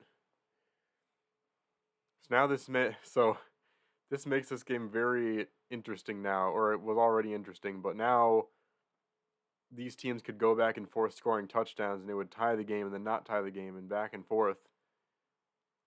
I feel like this is going to be a really good finish. I got a good feeling about this one. Where were we in the Twins free agency talk? I think we were talking about Stroman last. So let's just pick up where we left off. Long story short, I was talking about, if you just joined the stream, I was talking about how it was frustrating that the Twins, after having such a good season last season, and then they decided to cut their payroll because of the whole streaming service issue, and how they're gonna view how they were what TV rights, TV deals, who they're going to make a deal with here for TV rights throughout the rest of the next few years. And so payroll got cut literally as soon as the Twins had their transcendent season where they showed what they could be.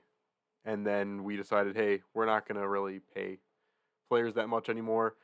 And then we talked a little bit about how in the top 10 list, really the only guy that we have a chance at maybe getting is Montgomery. But even then, I don't know if I really see that as a legitimate possibility. I mean, at this point, we have done so little that I don't have much confidence that we're going to do anything.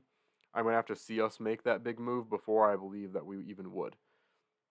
And we look at some of these guys. Clayton Clayton Kershaw has not re-signed with the Dodgers yet, but he's going to. I mean, come on. Even with the guys that the Dodgers got in free agency, they're going to sign Clayton Kershaw back, and it's going to make this pitching lineup even more stacked. So he's really not on the table. We're not going to get Tim Anderson because we've got Carlos Correa. I mean, I don't see Tim Anderson playing any position besides shortstop or maybe third. And keep going down this list. Gurriel signed with the Diamondbacks. Teoscar Hernandez was claimed by the Dodgers. Seth Lugo with the Royals. I mean, we start getting down the list to guys that I don't even know would be our third or fourth guys if we were to sign them.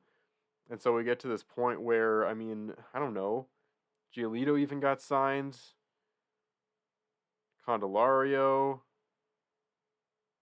I don't know how long this list goes. Jorge Soler, he's a designated hitter that we could get, but I mean, we kind of have to have another thing that sucks is we have to have our designated hitter position open pretty much all season because Buxton is most likely not going to play in the field again. I mean, if we want him to hit at all and not get injured, he has to be a designated hitter at this point. Honestly, one of the biggest anchors that you could throw onto a team is Byron Buxton. We put too much money into him to not play him. But he's also good enough when he's fully healthy that we have to hold on to him and also he's injury prone enough where we can't trade him even if we wanted to because the other team would have all the leverage in those negotiations because they know how injury prone he is. I mean, it's just kind of like a thing where we have to keep him around, but he also does no good to us because he's always hurt. So I don't see us signing a designated hitter for that reason. And then we get to Rhys Hoskins, who was a major factor in the Phillies. Ooh, that was a hit to the head, wasn't it? Doesn't look like they're going to call it. But we go to Rhys Hoskins, who was hurt all last year. Another big risk because he played really well for the Phillies in that World Series run where they were and ended up being the runner-up. And he's a power hitter, and he also has a certain energy to him that I can't really explain, that I feel like would go really well with this Twins locker room. And he's a first baseman, which, when's the last time, and I talked a little bit about this, and there's a nice play that time. Was that, which running back was that? Anyway, I lost my train of thought. I talked about this with my friend Jake, who's the best man at my wedding. We did a whole video talking about the Twins off season when it was a little more in its infancy. Surprise, surprise, no moves have been made between then and now, which is kind of to be expected. But we talked about that, how when's the last time, besides Morneau, Mauer era, that we had a reliable, every game first baseman. We've had a utility player in that first base position for the longest time, and we need an impact hitter. And so Rhys Hoskins would be definitely a risk that we'd have to take. But I don't think that we would have to pay too much for him because he was hurt all last season. He has a little bit of those risks. So with the risk comes probably a little bit of a cheaper price, and also the reason why he's all the way down to number 22 on this ranking by Yahoo Sports. But I definitely can see us getting him. If we don't we better either get Rhys Hoskins or an impact starting pitcher. One of the two. Because we can't go without anything this offseason. I mean, if we do nothing, that just means that our pitching staff got significantly worse, and we still don't have enough hitters to be able to score enough runs in the postseason next year. It's just, it makes you really, really concerned, and it means that we're going to have to throw all of our eggs into the Wallner basket, into Nick Gordon. Who do we have now coming up? We got a lot of young guys, but how many of those young guys are guys that we're like, okay, boom, throw you right in first game of the season? I just don't feel like we have enough of those guys. Wallner has to step up.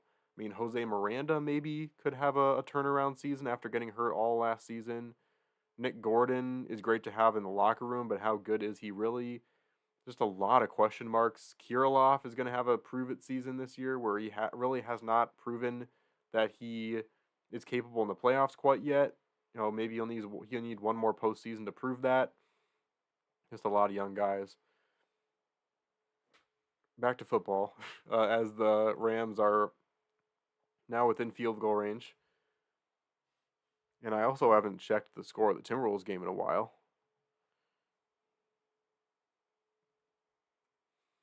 So we got a 2nd and 6 here from the 33. Ooh, there's another completion. And again, yards after catch. Huge for the Rams this season.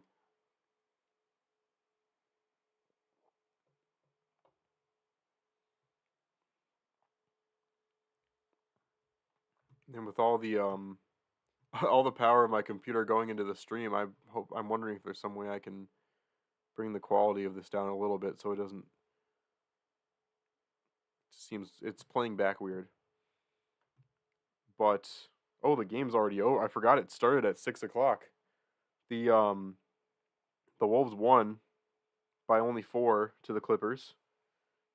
So that was a close one. A good decision to throw that away by Stafford. But I mean, the Wolves, man. I'm not a huge NBA fan. Like I'll be really excited if the Timberwolves are able to win it all. I'm not the biggest NBA fan, but it's really exciting to finally have a good team. I mean, the Timberwolves have not been good since Garnett. Like ever since I was young enough or too young to even understand what was going on. That was really the last time we were legitimately good. And you could make the case that when we had that play-in game with Beverly and all that a couple years ago, when he threw the jersey into the stands simply to go to the playoffs, you could make the argument that we were decent that year, and we did really make a stand against the Grizzlies, and we had a chance in a couple of those games. But really, the last time the Wolves were good, I was too young to even know what was going on. And oh no, don't tell me Nakua's hurt now. No, he's up. He's good. I know we say it every year, but it does feel like this year is different with injuries. Like it just feels like so many guys, especially on the defensive side, going down with injuries. We got a bunch of starting QBs going down with injuries. The Achilles, oh man, that definitely could have been bad. That hit. But this was really the year of the Achilles when it comes to injuries. I mean, Kirk, Aaron Rodgers, Jalen Phillips, and I mean so many more as well. Stafford's going to try and get this one, and man, even if he'd caught that, what was he going to do with that? I don't know if that was really a good decision by Stafford that time. I don't know if we really could have done anything, but oh no. That's not good.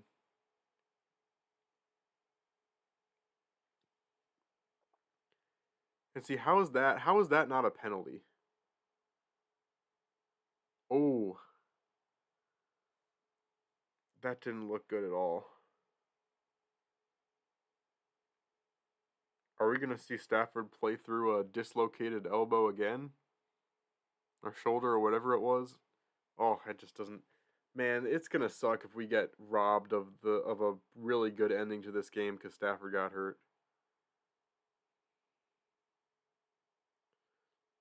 Well, it's a 4-point game. If Stafford's hurt, it's not going to matter. But we'll see what happens here. He's going into the 10. If there's any guy that can play through injury, it's Matthew Stafford. But look at this hit. You get hit there. You get hit on the top of the head. I mean, Mahomes gets flicked on the shoulder and he gets a penalty called against him or called for him. Mahomes just does that annoying thing where and he doesn't always get it called. Like I'm hearing something coming through a speaker. He doesn't always get it called the way Rodgers always did, but he does that annoying thing where he just points. Like Like, he looks at a ref and he just goes, "Look right there." Like, that's what you should call. And it doesn't always get called, but it's just he does that. He it's just that annoying thing where he feels like he's entitled to so many things because of how good he is, which just is not how it should work. And I understand that like veteran players and like players that have been in the league for a long time sometimes get some extra respect from the refs, but I don't know. It just I don't know how you don't call a roughing the passer on that. You get hit.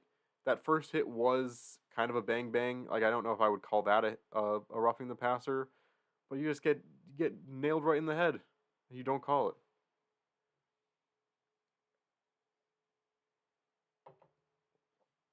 Let's see. Let's stay now in the football world during this break. Let's talk a little bit about the Vikings. We're gonna do a full-fledged breakdown of the entire Vikings season. Talk about what went right, what went wrong. I mean, I feel like injuries was really what went wrong this season, but we can do a. You're gonna do a deep dive on Kevin O'Connell. We're gonna do a dive on how this defense has been completely transformed by Brian Flores, and about how hopefully he will stick around, but he might take a head coaching job somewhere else. We'll have to see. Talk about what's going to happen because so much could happen for the Vikings this season. This offseason could change. It could be the difference between whether or not we completely miss the playoffs again or potentially go on a Super Bowl run. Like, I don't want to be overly optimistic about next season, but if you look at it, if you look at the way we played at certain points this season, the way we played against the 49ers, if you look at when everything was gelling together, like that game and a half span where the offensive line was starting to put it together, Kirk was starting to get this offense in rhythm, and the defense was playing as well as Brian Flores had them playing. I mean, I definitely think we could have made a serious threat to take the North from the Lions if Kirk had not gotten hurt. So if we bring back Kirk, here's what I think we should do. We'll see how Stafford is here. But what I think we should do is I think that Kirk, gosh, every time I see it, how is that not called? But, I mean, the look in his eyes on the ground there, like he got hurt on his shoulder, but it's possible that could also have been a hit to the head that could lead to a concussion too. That's concerning.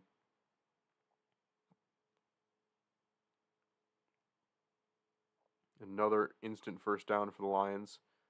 I'll get back into what I think the Vikings. I'll leave it on a cliffhanger. I'll get back into what the Vikings should do after we get to the next break here. The second half, I feel like has been pretty quick. There are already 2 minutes left to go in the third. The game's only been going on for about an hour and 50 minutes now. But the way the running game's been going for the Lions, I mean, I'd be concerned if I'm Rams fans right now.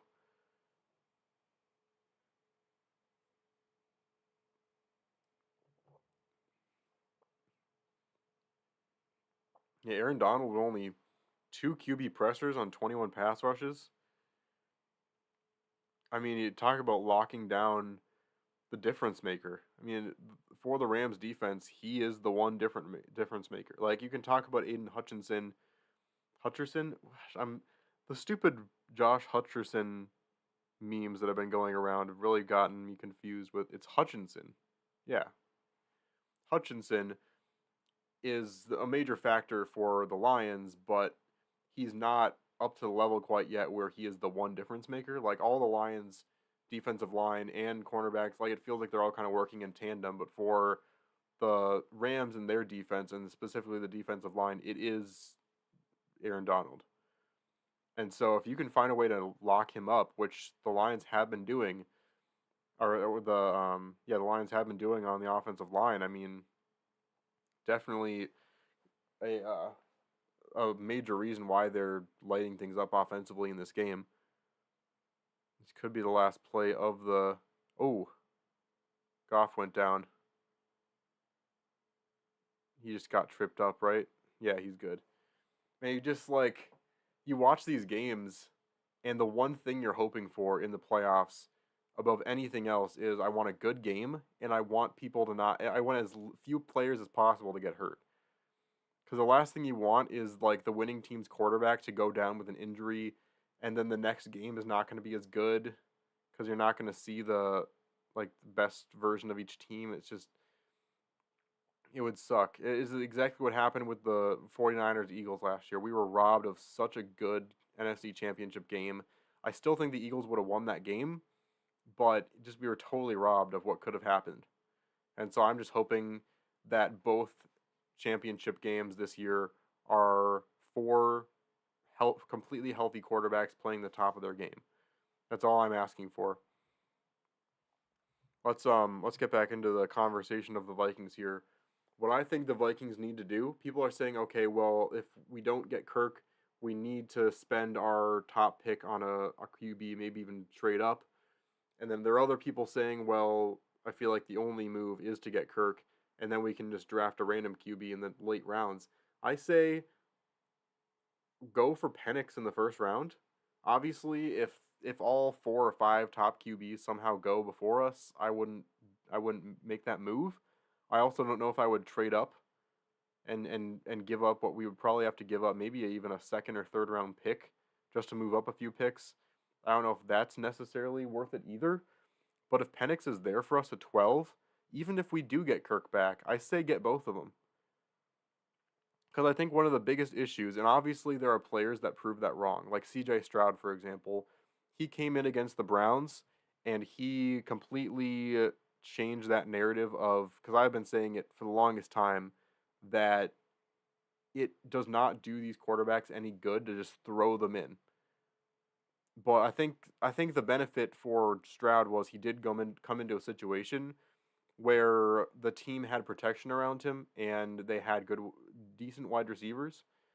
Whereas there are some of these guys that are just thrown into the fire with a completely new system, with bad wide receivers, with no offensive line, and then they're just like, okay, go. And I feel like that's kind of what happened with Bryce Young this year. Like, people are all instantly calling him a bust.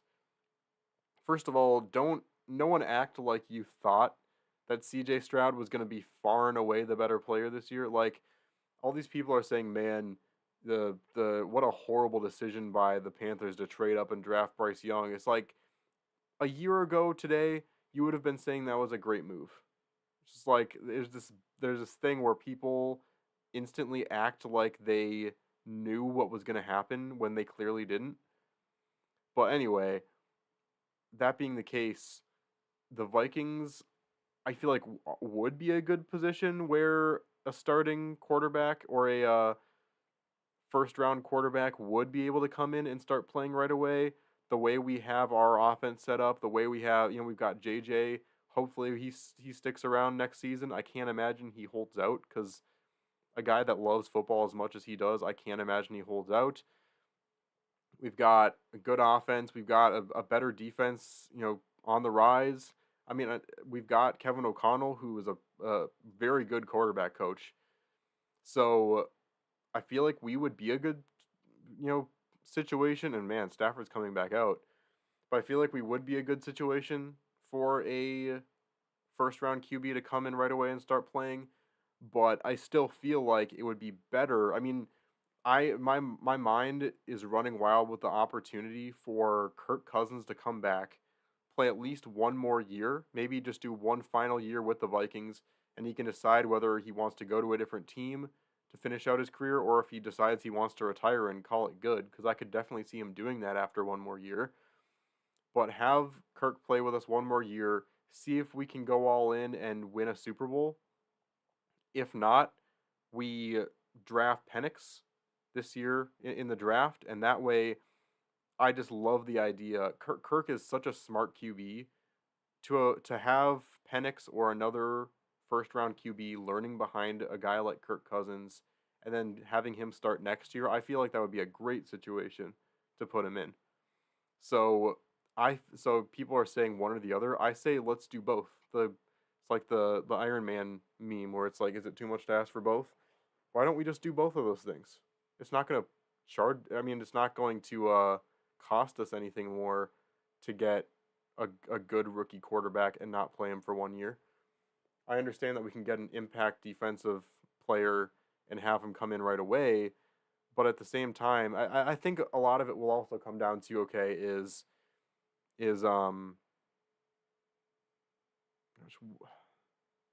Harrison Smith. God, why can't I think of his name? It's the one guy I should not ever forget the name of. But if Harrison Smith doesn't come back, I feel like it's difficult.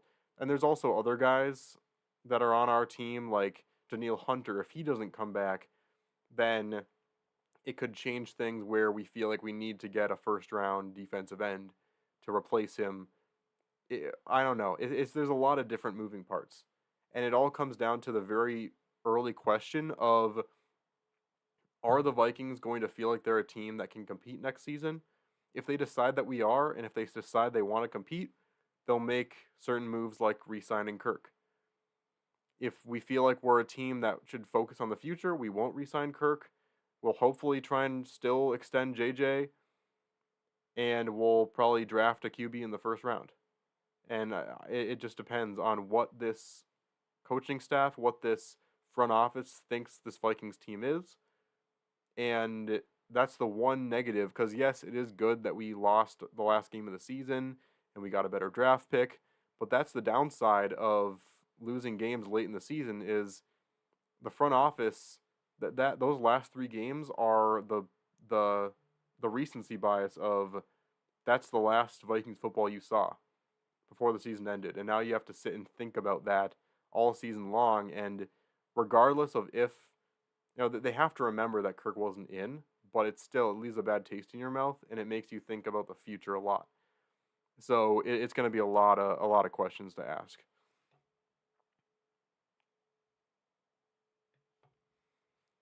Yeah, getting close now to the start of the fourth quarter. I'm sorry, we're a good minute or so into I went on a huge tangent there about the Vikes. I was watching the game, but I kind of lost track of how much time was left. But now there's a full 13 minutes left in the game, and the Rams are trying to drive here, down 4. This is going to be a great finish to the game. A timeout called by the Rams. Man, I got some weird marks on my head from the hat.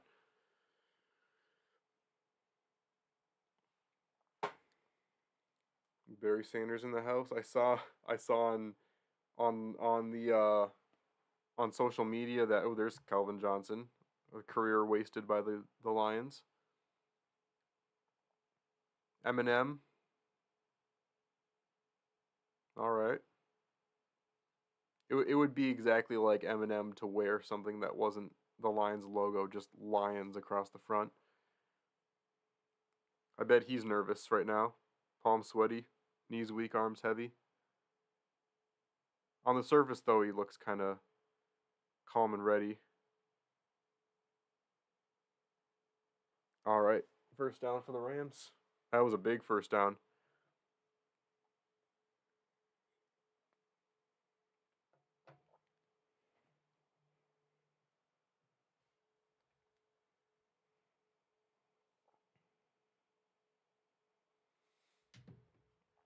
I am thinking about ways to make this kind of a more regular thing for live streams. Obviously, I'm not going to stream full games very often because that's a lot of work for my camera. But just doing like hour-long live streams, once I get to a point where I feel like, I can get a steady stream of people coming in and I can make it a regular thing, I feel like that's also a major factor for getting more people to come, is if I make it a regular weekly thing and people know when it's going to start every week. But I'm thinking of doing something where I do more of a Q&A stream. People come in and ask questions either about the Vikings, about sports, or just kind of fun questions to ask me. And those will be kind of more high quality streams. I can get some actual graphics set up. But the thing is, I do want to do something where, there we go, another first down for the Rams. I want to do something where it's not just me sitting here doing hardly anything, because it is fun to just chill and talk with everyone and have a little more of a less performative side of things, because usually when I do my videos I record something and I have an exact script and I know exactly what I'm going to say, and it feels a little more personal to just kind of sit here and talk whatever I want to say.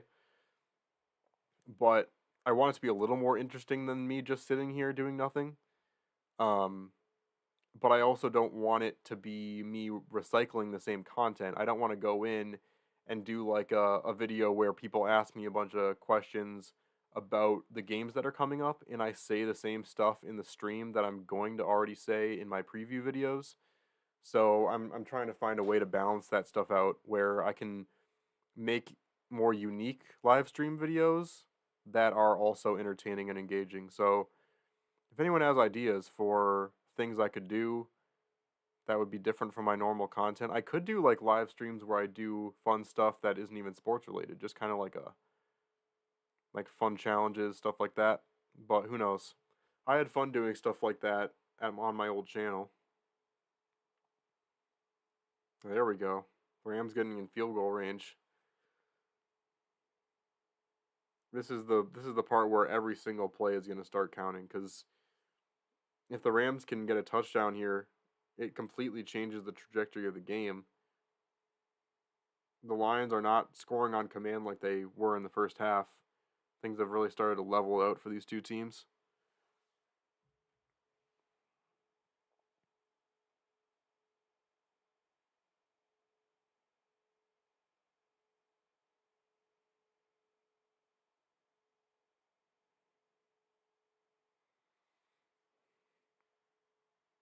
First down here, play action. Ooh, huge catch. Nacua again.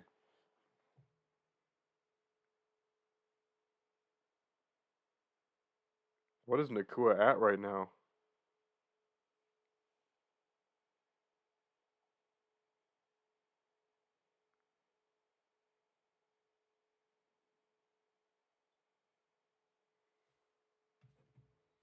Man, that's a big catch in that situation. Let's see here. Because I have to imagine Nacua's leading both teams in yards right now. 146 and a touchdown. Wow. So he's leading both teams. And honestly, Cooper Kupp is only sixth. Fifth. 21 yards off 4 receptions. They're spreading out their receptions like crazy right now. I mean, there's 5 Rams receivers that all are above 20 yards. And on the Detroit side, St. Brown has 99, so he's about to break 100. He's going to have to break 100 if the Lions are going to get back into this one. But 2nd and 11, this is where the pass rush needs to make something happen. I think they sensed the blitz there. They were able to get it out, but I mean, it's going to set up a third and 8 maybe. That's going to be a big one.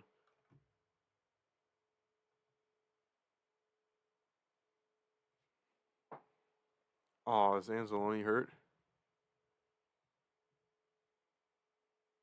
That's a big hit to their defense if he is.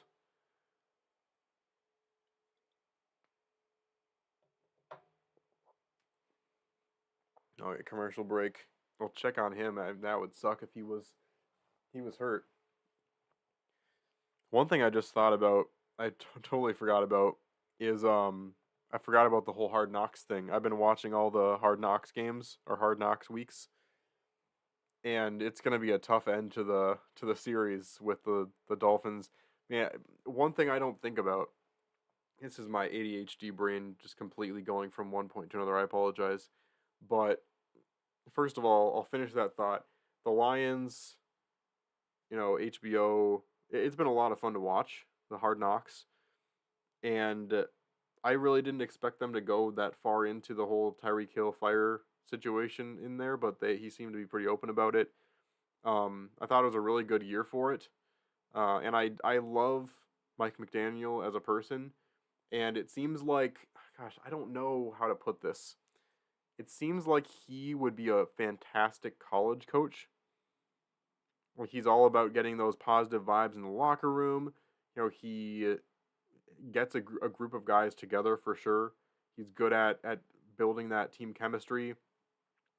I just don't know if his decision making is sometimes a little iffy, and maybe he'll get better at that. He is only in his first couple seasons, so we'll have to see if he can get that playmaking ability to be better.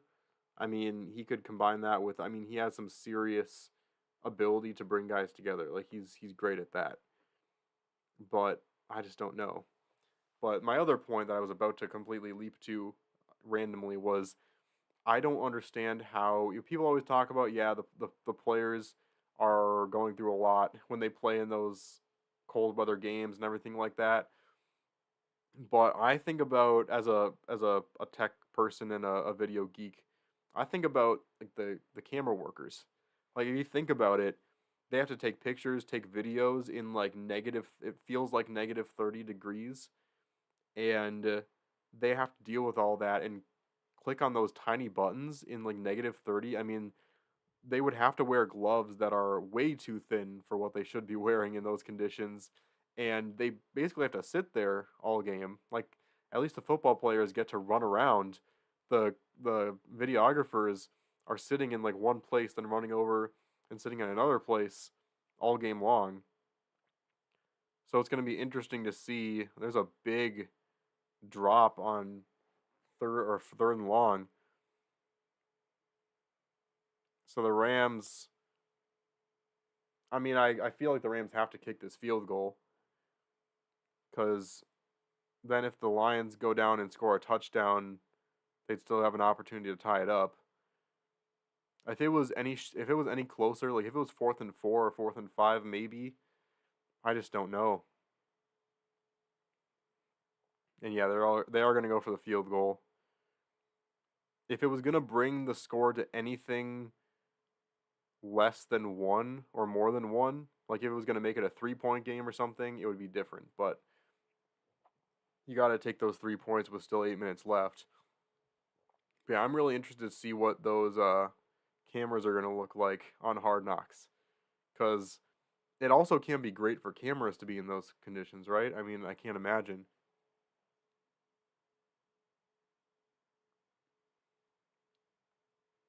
Because you get to a point where these commercials, you almost are able to quote verbatim even when you're not listening to the audio.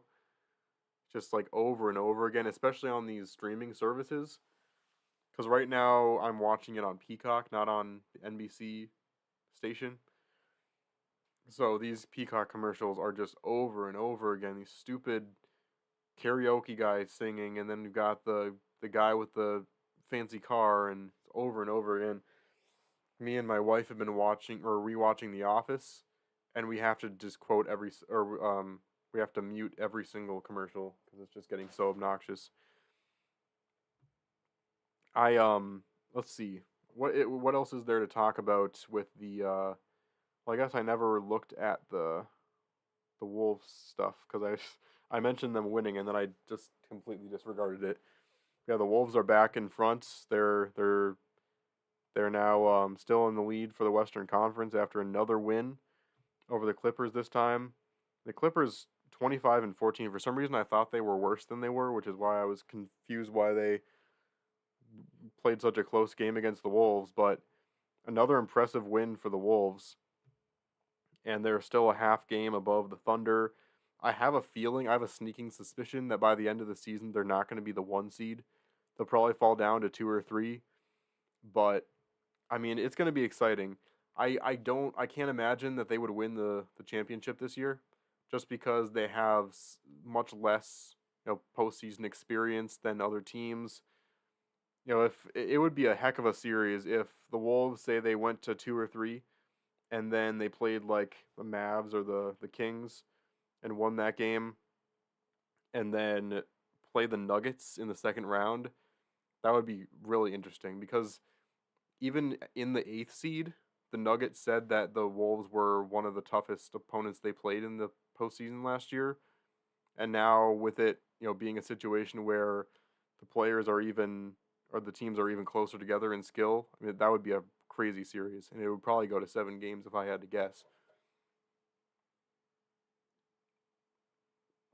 But the way that the Wolves are playing this season, I feel like the expectation for a lot of people is that we go to the Western Conference Finals. Because it's something that we haven't done since Garnett, I think. If I have to try and remember off the top of my head, it definitely hasn't happened since I was 4 or 5, so it must have been the Garnett era. But I feel like if we don't make it past the first round, people are going to riot. If we don't make it past the second round, people are going to be disappointed, but it's like, okay, at least we made it past that first hump. We can get back at it next season. It's a tough team we played. It would either be like the Nuggets or the Clippers or Thunder or something like that in the next round. So I feel like people would understand if we lost, but it would still be disappointing. If we make it to the Western Conference Finals and lose in the Western Conference Finals, then it would be disappointing to not make it all the way, but I feel like people would be able to live with that. But it should be very interesting to see how this all works out.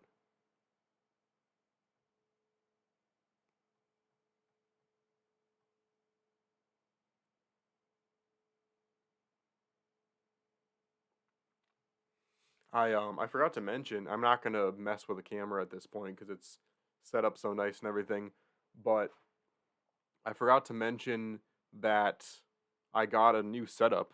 So I'm thinking of recording a new intro to my podcast, because if you haven't watched my podcast, I have a specific intro that I do every time. It's like a few shots of my desk, my microphone. It's kind of like a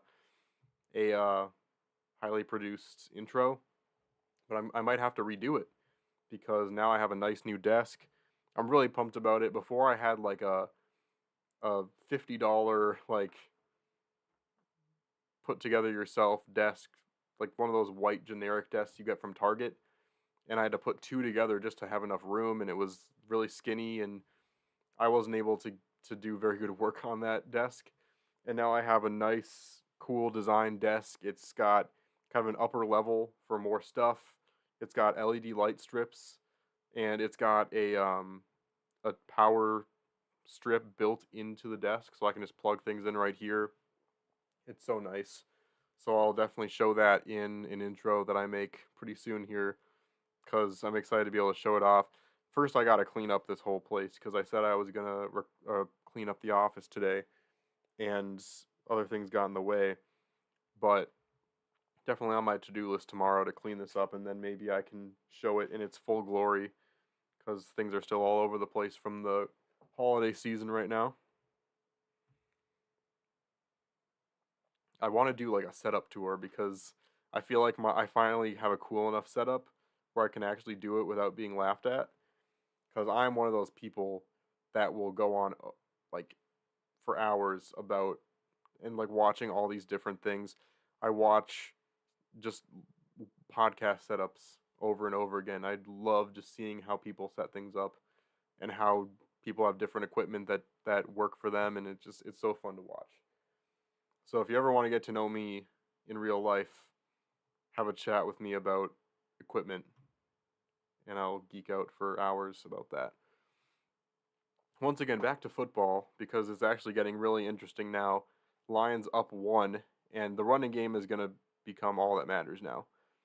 If the Rams can find a way to stop the run game, we might have ourselves a game in these last couple minutes. And now, this is where I feel like if I'm Dan Campbell and the Lions score a touchdown, I would go for 2 and just try and be up by 2 possessions at this point. I will never understand why people don't do that more often. Excuse me. Had the wherewithal to mute my mic that time when I coughed, but I just don't understand why people don't do it more often. There's some pressure that time from, I think it was Donald, and there's a 4th and 4. That's huge. It's a huge non-conversion that time. And there you go. I mean, I talked about how the defensive line had to have more of a presence, and that's what needed to happen. They needed to get some pressure on Goff when it really mattered, and they were able to do it. So in a game where, going into like the late second quarter, I thought this game was going to be back and forth and end like 40 points for each team. But the defense has definitely played more of a role. Ooh, there's a muff there around the 10-yard line. I definitely thought defense was going to play more of a factor late in this one. See if we go to commercial break. The next commercial break, I'm probably going to pause real quick, turn my camera off, put the graphic up so that I don't want the camera to overheat because I get nervous about that. So yeah, the commercial break, I'll be right back.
Welcome back to what's probably going to end up being one of the biggest drives of the entire game here.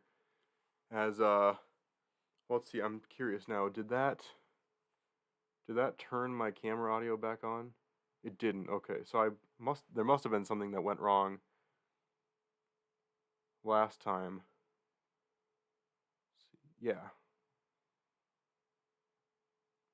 Yeah, because nothing's going up this time. We should be good with audio. So, yeah, this will be huge for the Rams here. If they don't at least take the lead and score a field goal here, I don't know if they're going to get an opportunity to get back into this thing. The Rams defense has definitely been better. Oh, I thought that was a fumble. Something went flying there. But if they don't get an opportunity to get back into it here, I think the Lions are going to run up and down. The defense has been playing better, but I just don't know.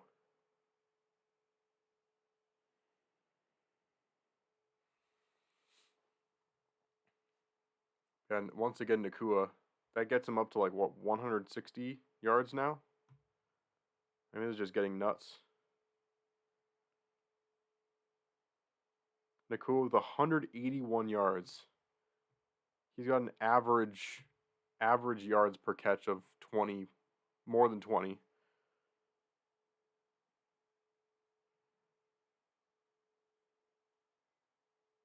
And there's one.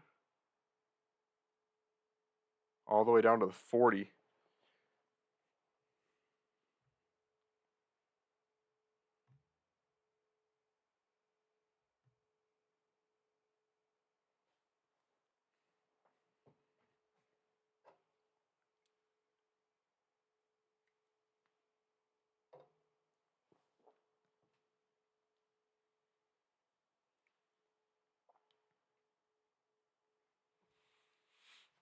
Here we go.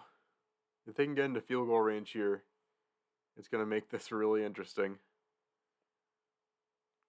I'm going with the play action. Oh, jeez. Oh, man. Ouch. Oh, that might have broken something.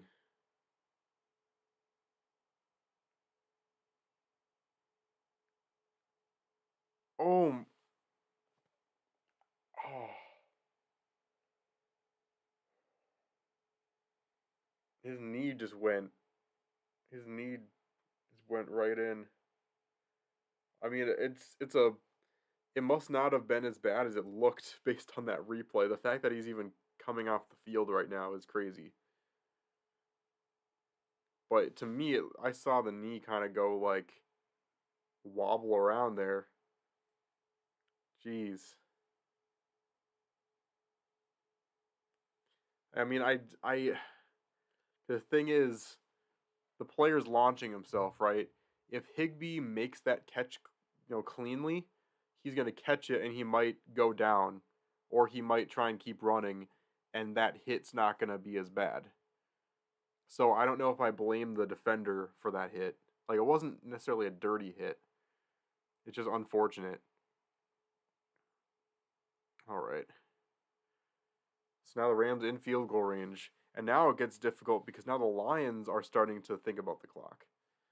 Because now you got less than 5 minutes left to go. And the Rams are in field goal range, but they've still got a ways to go. They could run this ball a few times, and I feel like the Lions are going to have the last possession of this game. I talked about how it could come down to who has the ball last. Well, here you go.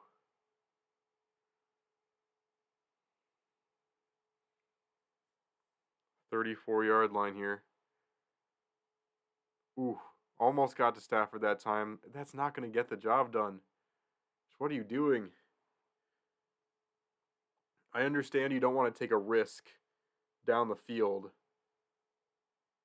when you are already in field goal range, but that sets up a potential field goal. Well, let's see what the penalty is here. Ooh, now it's holding on the opposite. So now the Lions have a difficult decision to make. And did they decline it?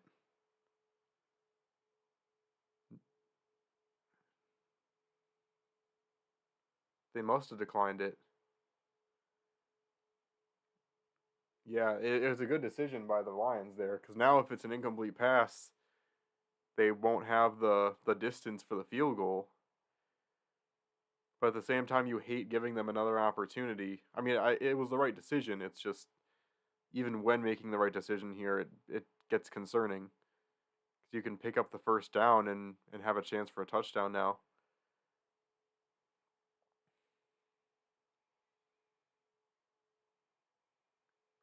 Guys, I can't stop thinking about just how crushing of a defeat this would be if the Lions lose this game. Man. And timeout. That wasn't the Rams' last timeout, was it?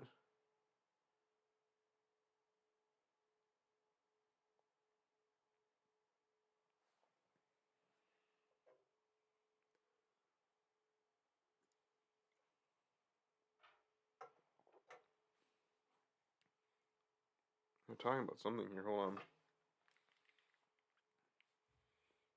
I technically could have these on my head this entire game. I have trouble when I can't hear myself as well.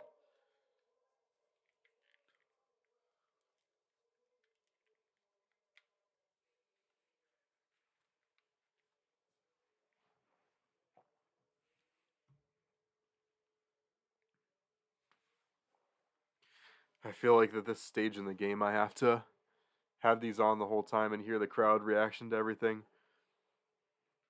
3rd and 14. They got to pick up 5 even to get into field goal range here. This is the play of the game right now. Here we go. Getting pressure from Hutchinson. And, oh my gosh, he didn't catch it. Nacua didn't get it. Wow. They got to punt this. Let's take a look at this. They were talking about contact. Oh, he pulled the jersey. Wow. Wow. And I mean, at the very least, it's the Lions that got the call this time. I mean, the Lions have been screwed so many times in these situations. The refs have screwed them. The Cowboys earlier this season. I'm not saying that that's any reason to not call something now, but I think sometimes with these big games, the refs just are afraid to call things like that when it's such a little penalty. But I don't know. Maybe it should have been called. I don't know.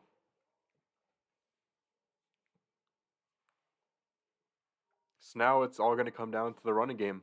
The Lions' running game has been good all game long. The Rams have done a slightly better job of stopping it later in the game. But now, I mean, the Rams need to, look at it, maybe a little more than 4 minutes left to go in the game. The Lions have we're talking about the Rams here. They have 1 timeout left.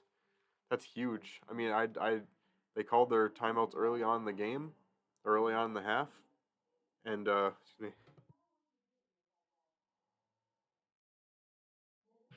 Those are the things that you can edit out when you're making a video and not live streaming it. But this is the part of the game where if the Lions, I'm thinking maybe 2 or 3 first downs, and this game could potentially be over with only 1 timeout left for the Rams. Well, preface the last couple minutes of the game by saying thanks so much for tuning in. It's been a lot of fun. And I think once I get this to be more, a set time, and once I do more of these, then I can get more people that subscribe to me coming in and watching week to week. It's kind of difficult when you just announce 1 week before. I mean, I didn't give a lot of advance to this, and a lot of people are going to watch parties and everything like that. So I'll have to schedule things out more, make a little more of a plan, and hopefully I can get a lot of people tuning into these in the future. But to all that tuned in today, and if you are watching just for fun to see my reactions to everything later on, because this is going to go up on my channel after the fact. It's going to be on demand, so you can go back and watch whatever you want of it. But so if this ending ends up being crazy, we'll get my reaction to it.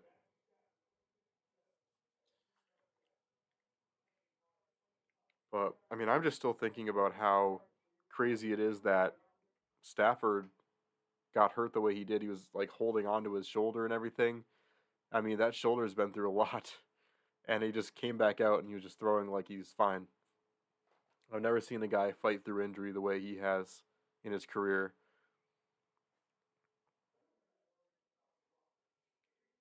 Can you stop the run? It all comes down to that. 3-run gain, or 3, even 4-yard gain on the first play.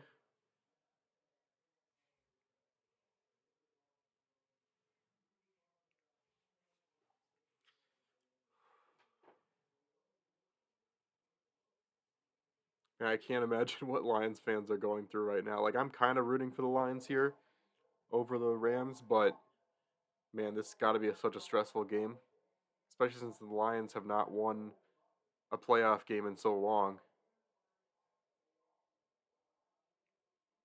And especially with the opportunity to host another playoff game on the line next week now.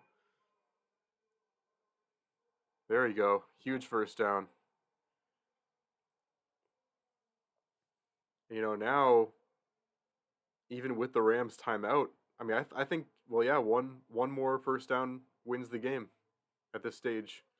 Unless it's picked up on this very next down, I think.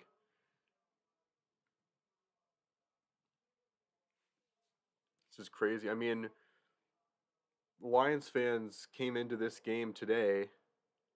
Well, I guess the game before that decided, but they woke up today thinking that this would be the last game at Ford Field all season long. And now they get another one if they win. This will take it to the 2-minute warning. That's a big no gain there. So 2nd and 9. They're just going to take this down to the 2-minute warning and use their timeout at the end here. So now if they can make a stop here on 2nd down, take a timeout, you've got maybe a little less than 2 left after that. And then on the 3rd down, if you stop them again, you've got like maybe a minute 20. And if they do stop them here, that means they have that much time just to get into field goal range. So it's still very possible for the Rams if this stop is not made. And obviously you think back to, the Rams deciding not to throw for it and just kick the field goal on that 4th and 8. And I feel like people will be coming back to that and thinking about that decision. But at the time, I mean, you have to trust your defense at least a little bit. I can't imagine how that would be a bad decision. But I mean, if you make any decision late in the game and you lose, automatically, apparently, it's some sort of horrible decision. And that's just the way it works. And as a coach, I guess you just have to deal with that. But I mean, I don't think any decisions that have been made by any coach in this game are really to be scrutinized super heavily.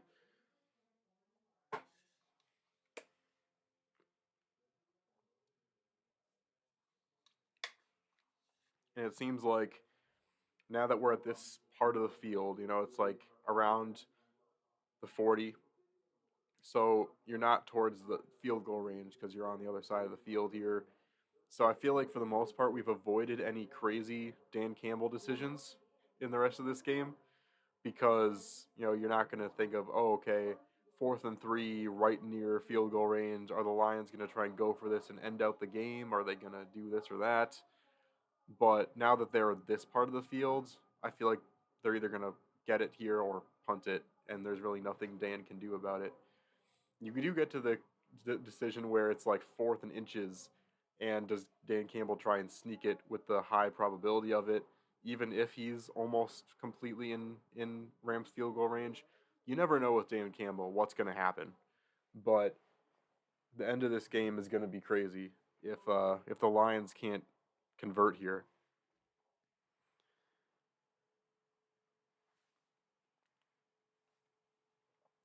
Well, you just, as a Vikings fan, you kind of think back to like, okay, what would Kevin O'Connell do in this situation? And you just think about like, okay, if all the stars did align, if Kirk did stay healthy in this game, if all the different things happened, what would the outcome be in these different scenarios?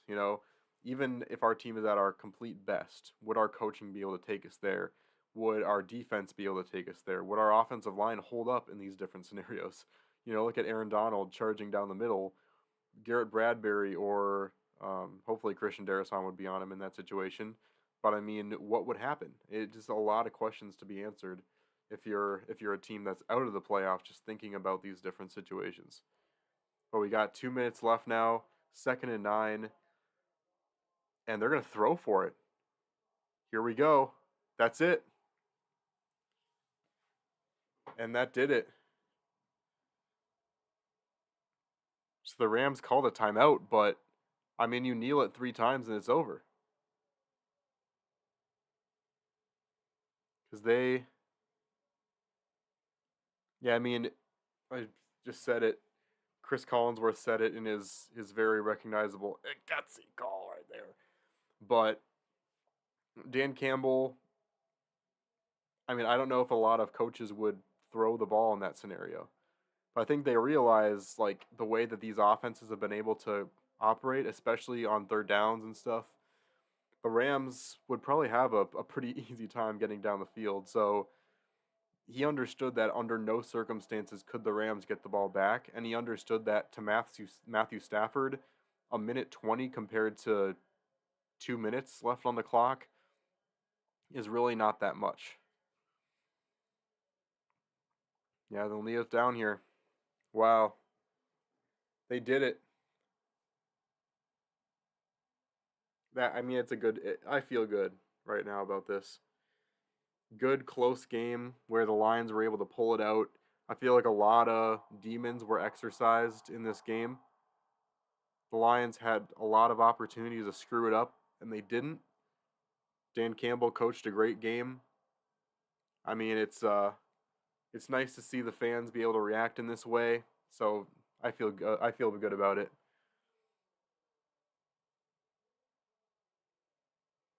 And obviously, tough way to lose for the Rams, but there's a lot of members of this Rams team that won the Super Bowl a couple years back, so I don't feel too bad for them.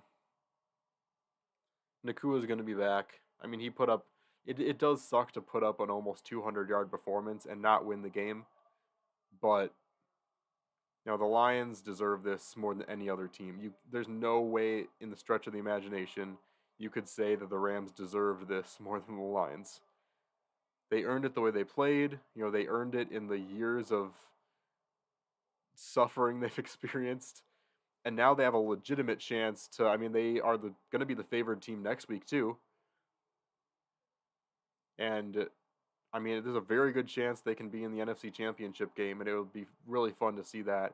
And especially now, if the Lions and 49ers played in the championship game, I would be rooting for them all the way, wholeheartedly. But yeah, that's cool. Anyway, we got through the whole game. That's an almost 3-hour stream, folks. Thanks so much for tuning in, everyone. Yeah. Lions just commanded things in the first half offensively, and they were able to do just enough defensively. The Rams had a chance there in the last few minutes of that game. They were on the verge. They were in field goal range. That was the thing that sucked about it for the Rams. They were in field goal range. They got that holding penalty that took them out of it, and then they weren't able to get back. If they picked up even 5 yards in that on that last 3rd and long, they probably would have been able to still take the lead there. And the way the Lions were driving in that last drive of the game, I feel like they probably would have been able to get the game-winning field goal either way. But glad the Lions fans could rest easy a little bit in those last couple minutes and not have it go to that. So anyway, it was a good stream, a lot of fun. Glad people were able to come and check out my commentary of everything. I'll probably do this more often. I don't know if I'm going to do it any other games next week or the week after. We'll have to see. But probably try and do more live streams throughout the course of the season. As there's kind of like a lull in the off season for the NFL and I'm making less content, maybe I'll do kind of a random few live streams throughout the week, some weeks. So we'll have to see what happens. But thanks so much for tuning into this one, and I'll see you guys later. Thanks so much.